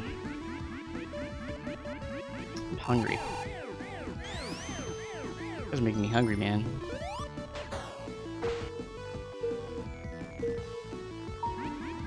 Oh boy. If I get below 20 rings, this boss is gonna be irritating. I don't want to have to fight the Death Egg boss without super... Oh crap, no. Okay. 8 seconds. 8 seconds to get to a natural stopping. No! Okay. Gotta be quick. Gotta go fast. There we go.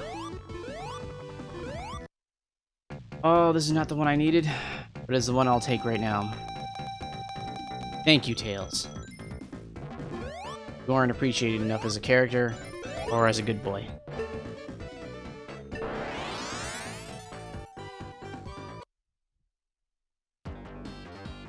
Okay. Have a better chance of making good time. Anyway, Shane, I think I was mentioning this earlier, but we got distracted by pizza or something like that. Do you remember what my time was on Extra Life when I was doing Sonic 3 Knuckles on the Genesis?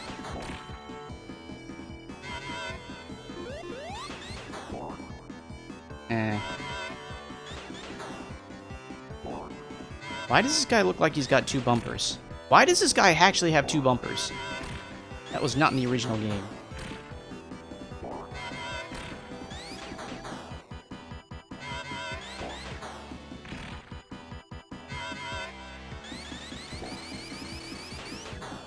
Okay, I guess it's not important. It was definitely less than 2 hours, though. I'm pretty sure that was the case. And I'm 2 hours 10 minutes right now, so I'm too slow.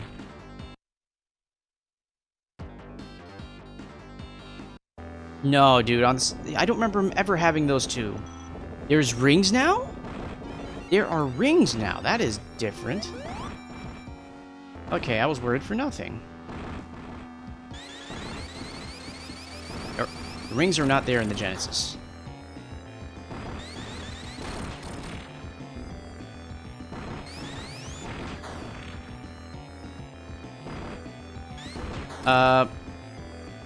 Not really. I'm playing... Okay, I'm going through the RetroTink to a miniature TV. I'm not playing through the OBS speed, if that's what you're asking. That would be insane. No. I would not have gotten the Chaos Emeralds if I was trying to fight through that.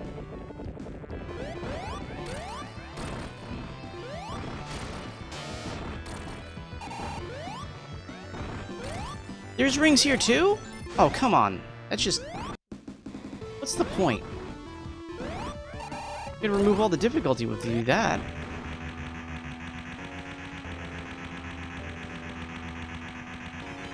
I don't really notice LCD lag.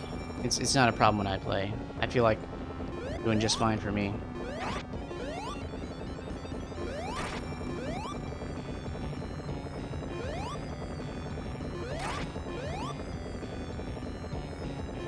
Well, the Sonic 3 Knuckles, that runs at 30 frames, right? So, at worst, it's like 2 frames of lag, but probably closer to... Are you serious? Wow, okay. I have to do the thing I didn't want to do anyway. That was... unfortunate. Okay, no, I don't think that Sonic 3 Knuckles originally had 60 frames. That feels a bit much to me. I mean, I'm sure it can output at that format, but the game itself running at that? I don't think so.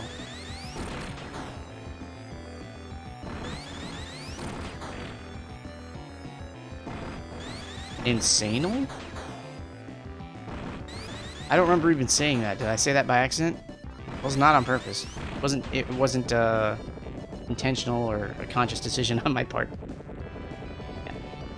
Yeah. For the Saturn, you can easily get a 60 frame 2D game. That makes sense. Oh. But on the Genesis, I doubt it. Wow, I'm just performing like crap today. Okay.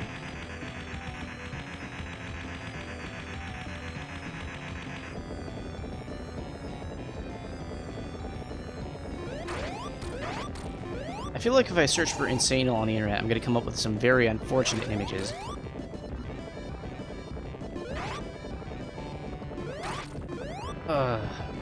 This part of the boss.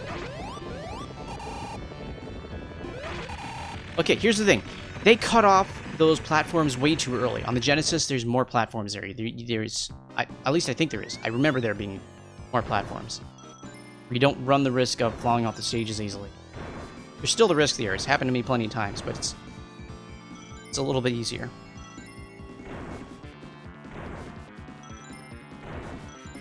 I keep crashing in every freaking meteor I see.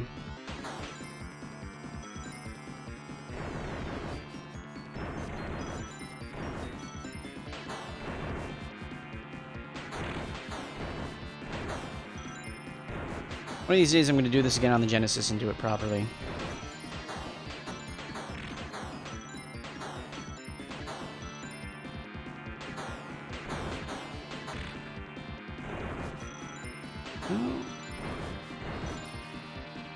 Just to be able to get like an extra life just off the rings in this section.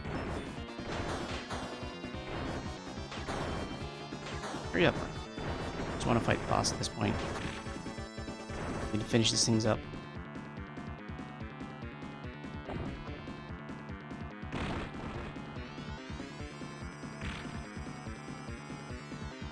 Oh boy. Okay.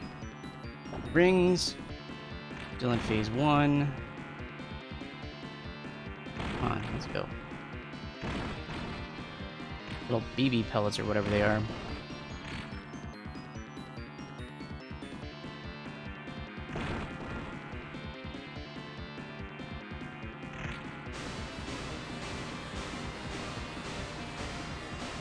I don't even know what to put for it. I mean, Segata obviously fits. I don't know if we want to just do the little Saturn logo. That'd probably work. I did see the Sonic movie. Okay, you missed it, Wokey, but I try to not give out too many spoilers. There's an after-credit scene that you should watch. They're trying to set up sequels. The Saturn logo does make an appearance in the Sega opening title crawl thing, along with a lot of other Sega games. I did not see any Phantasy Star, which disappointed me.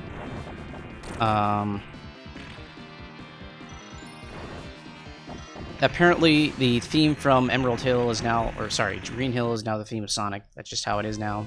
Emerald Hill means Sonic now. Oh no, I just saw it today with a friend. No Segata. I didn't see any Segata, but they have... You know how Marvel's opening credits has, like... They're just flipping through a bunch of different comic book pages with different characters? Oh, what's my time? 11:30? Let's call that 11... Yeah, let's call that 11:30, so that's, 2 hours 15. That's my current time on the pattern list. Anyway, so the Marvel opening has, like, a bunch of characters flipping through pages. And, Sega does something similar, where you just have a bunch of little screens with different original Sega games on there, and it zooms out and it's like a collage of them, and it just makes a Sega logo. I'm sure somewhere in there is maybe Segata, but I think it's mostly just old games. They didn't do the singing one, but it was an homage to it. There was like, it had the same cadence, but it wasn't as in your... Yeah, it wasn't Sega. It wasn't like screaming at you. It was like instrumental and softer. But yes, that's what they went for. What the heck is going on with the timing? Did you guys hear that? That was like really fast and then they slowed back down.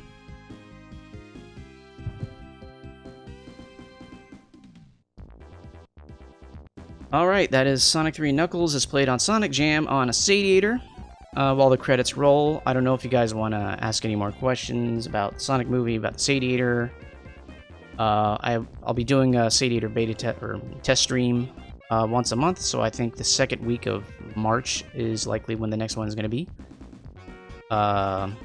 So just remember on Twitter or on Facebook groups if you see me there, if you want to request a game to be tested out. We found out today that games requiring the VCD slot, which are all Japanese games anyway, do not work on the Satiator for obvious reasons. It's currently taking up the VCD slot, and I do not have the VCD hardware.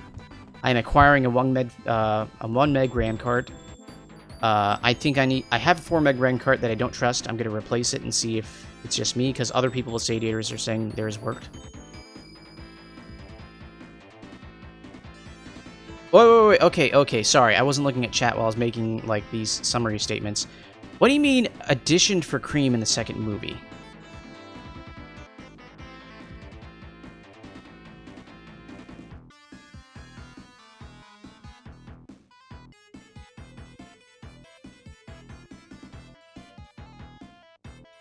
So they're already planning a second movie.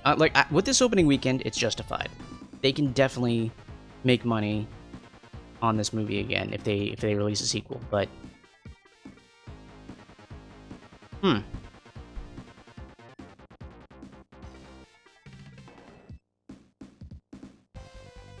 here's the thing, I buy it and they set up a sequel in the after credit scene, which you guys should stick around for. You'll know it when you see it.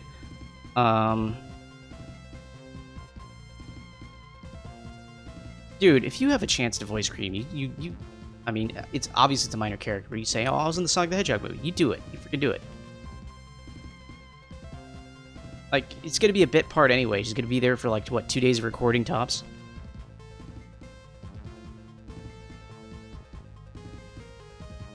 Well, yeah, but that's because those, like, they're all mismanaged to the ground, and it's one of the few aspects of Hollywood that aren't unionized. So it's like lowest bidder crap going on there. Basically, they run themselves into the ground. So yeah, I think it's called MFC Vancouver, MCP Vancouver, I forget. It's like 3 letters starting with M in Vancouver. Yeah, they underbid themselves on Lion King. They lost money making Lion King. They made a whole bunch of other high-profile movies like Life of Pi. They made Sonic and redesigned for Sonic, and they went under. They just ran out of money because the thing is, because they're not unionized, they pay all their workers like crap, and they run themselves in the ground, and they're all competing with each other for lowest bids on making movies, and so they don't pay anyone enough, and everyone's working crunch hours. I know that TSSZ on Twitter was getting a lot of crap for reporting that they were working crunch hours, but they were totally working crunch hours for a complete redesign of the main character of the movie, where he is got like almost 100% screen time. Yeah, it's unfortunate, but that's like the nature of Hollywood. Is there's no loyalty and there's no job security. Yeah, like being a graphic designer or a professional video game maker is probably one of the worst career choices you can make. if you like having a life outside of work. Because you could easily be working like 90-hour weeks in either. With, at best, overtime pay and a half, if not just like standard rate, or even worse, salaried. Here's the thing. Shane, I didn't think, like, I kind of like agreed jokingly. And then I saw the movie and I was like, wow, that is a lot of stuff to get done in 6 months. He's there constantly. And a lot of those, the one trailer that we got, there wasn't even that much of it there, so I could actually buy that. I don't know. I don't think any producer would have taken the risk like that. But I've seen Sony pull stupider crap and stunts with trying to do publicity, so maybe. Maybe it is. That maybe it's their way of getting cheap marketing. Is like, you know, I guess you'd call it the Trump method, where like you make people pay enough attention to yourself that you don't have to spend money promoting yourself. The news outlets will do it for you. Here's the thing, New Coke wasn't intentional. New Coke was like a mistake on their part that they went back on and accidentally did well. But they honestly thought they were going to change the formula, because it's not the first time they would have changed the formula. But no, I do buy the idea that they had a good design, and then they intentionally put out a trailer with a bad design. It doesn't seem impossible to me.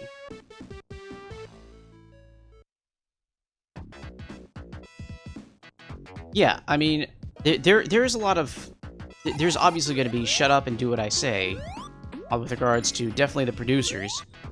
The evidence against the idea that it was an entire sham is that I believe the original design was completely designed by committee, and it was designed around product placement. Sonic was designed around Nike shoes, I believe, and they had a Nike endorsement, is what I recall hearing about. And then after the redesign, they got a new endorsement anyway, with the redesign, because they had to completely redo all the assets anyway. But I think the idea was originally they were not going to put anywhere near as much care as they were originally, as we saw, into the movie. And we just, they basically just did design by committee. Everyone added the thing that they wanted to add, because that's just how producers are. And you got a Frankenstein monster out of it. But after the backlash, I guess they finally let the director do what he wanted, and I guess the director said, okay, let's make this not horrific. I don't think Jim Carrey had any input here. If you know anything about Jim Carrey behind the scenes, he's a complete nut job. He's entertaining, but he's a nut job.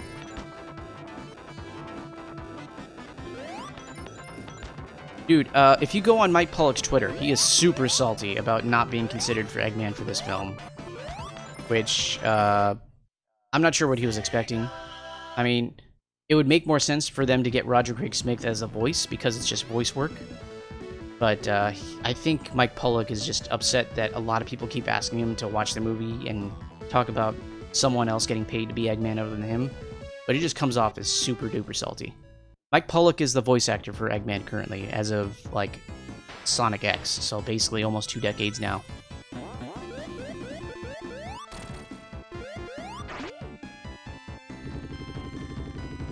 I mean, Jim Carrey seems to have really enjoyed the role. Like, if you listen to the interviews that he's giving, and you know how much more effort he's putting into this movie than any of the other movies he's been in recently, I feel like he'd totally come back for a sequel. Especially after the fact that, like, over the last few years, Jim Carrey has gone way nutso. Like, you should just listen to some of the stuff where Jim Carrey's talking about how he doesn't exist and everyone's beings of energy and his life isn't real, or he went a little bit off the existential deep end, and I'm glad he's back doing funny stuff. Okay, anyway, I think we've been hanging out here for a little too long. It's getting late. I think my time for Sonic 3 Knuckles was 2 hours 15 minutes. Way too slow. I'll be faster next time, I promise. That was the Satiator test stream, everyone. I guess I'll see you guys in March, first week of March, where I think I'll be still working on the Great Value implementation with Ponut64, assuming he's available. I'll be trying to get a Blender export tool to work to get 3D direct pipeline between Blender and Saturn using Ponut's Great Value engine.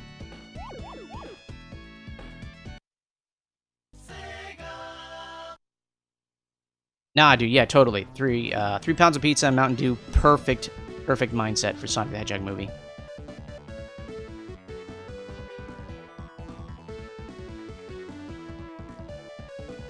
Yeah, okay, so yeah, Shane, what you said about Mark Hamill and Joker, yeah, it'd be like the exact same complaint. It's just the way that Mike Pollock is approaching it. I know that he's annoyed when everyone calls him Eggman and when people ask him to do Eggman stuff, because he very much so likes to differentiate his personal life with his voice acting career. But it's just so weird to see him so salty over this when I don't see anyone else being like, you don't see Kevin Conroy say, hey, I should be voicing Batman in this thing. Okay, I don't recommend you do that in the theater. Wait for the DVD to do that. Anyway, okay, we keep talking about the movie. I mean, we can hang out a little bit more and talk about the movie if you want, but I feel like we should all just go to bed. It's getting late. Is he the one who yells fire? Wait, what fire? I don't remember anyone yelling fire in a Sonic game. What are you talking about?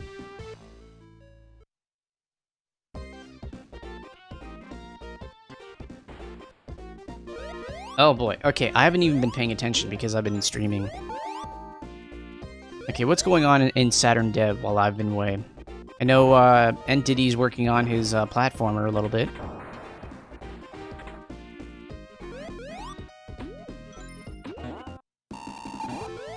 Yeah, I'm sorry, I'm not following any of this. I don't know what CS number is.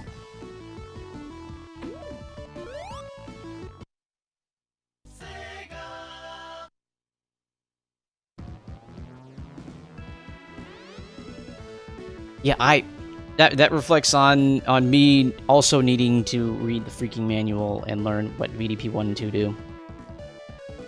Okay. How have you waited so long, Shane? I put my USB GD-ROM in like the day I got it. It's a super quick install. I don't know if the GD-ROM's any easier or harder.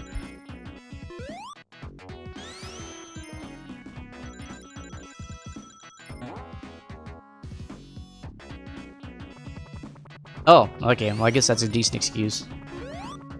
Oh, the sports edition. You're gonna put your sports edition GD-ROM or GD-MU in. Yeah, it's nice looking. I know, right? Yeah. Shane, you need to get yourself a mouse, a keyboard, and a Dream Pie and start competing in those Quake tournaments every Friday or so. The online community for Dreamcast is still very much alive. I think, yeah, Woki Loki, I don't know if you still play, but I'm going to try to get back into PSO V2.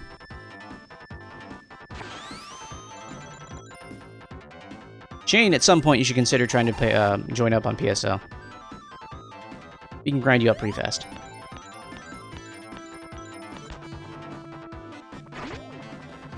Yeah, no, I don't think anything involving heavy pointing and clicking doesn't really belong on a console. I know you can get those for like 30 bucks. PS2 adapters, you can get like any old keyboard, any old mechanical, and those old trackball mice. Have them work.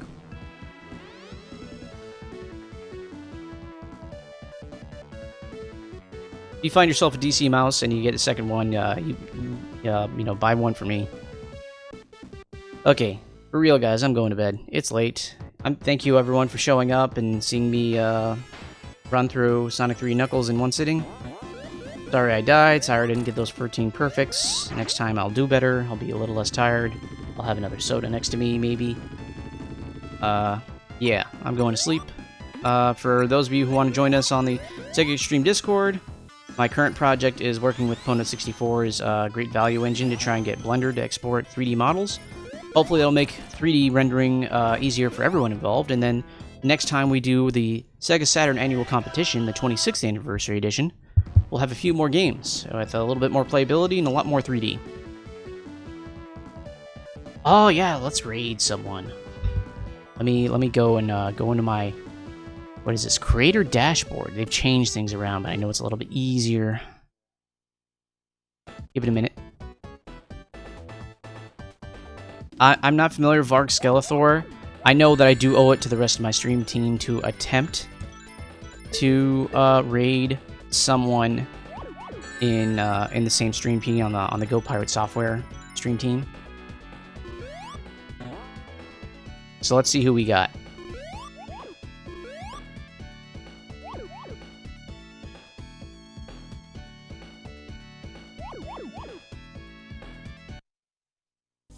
Yeah, but I mean, if they're not on, they're not on.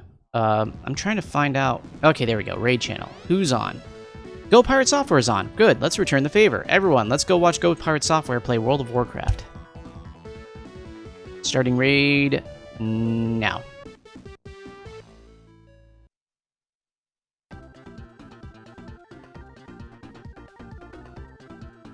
Let's go.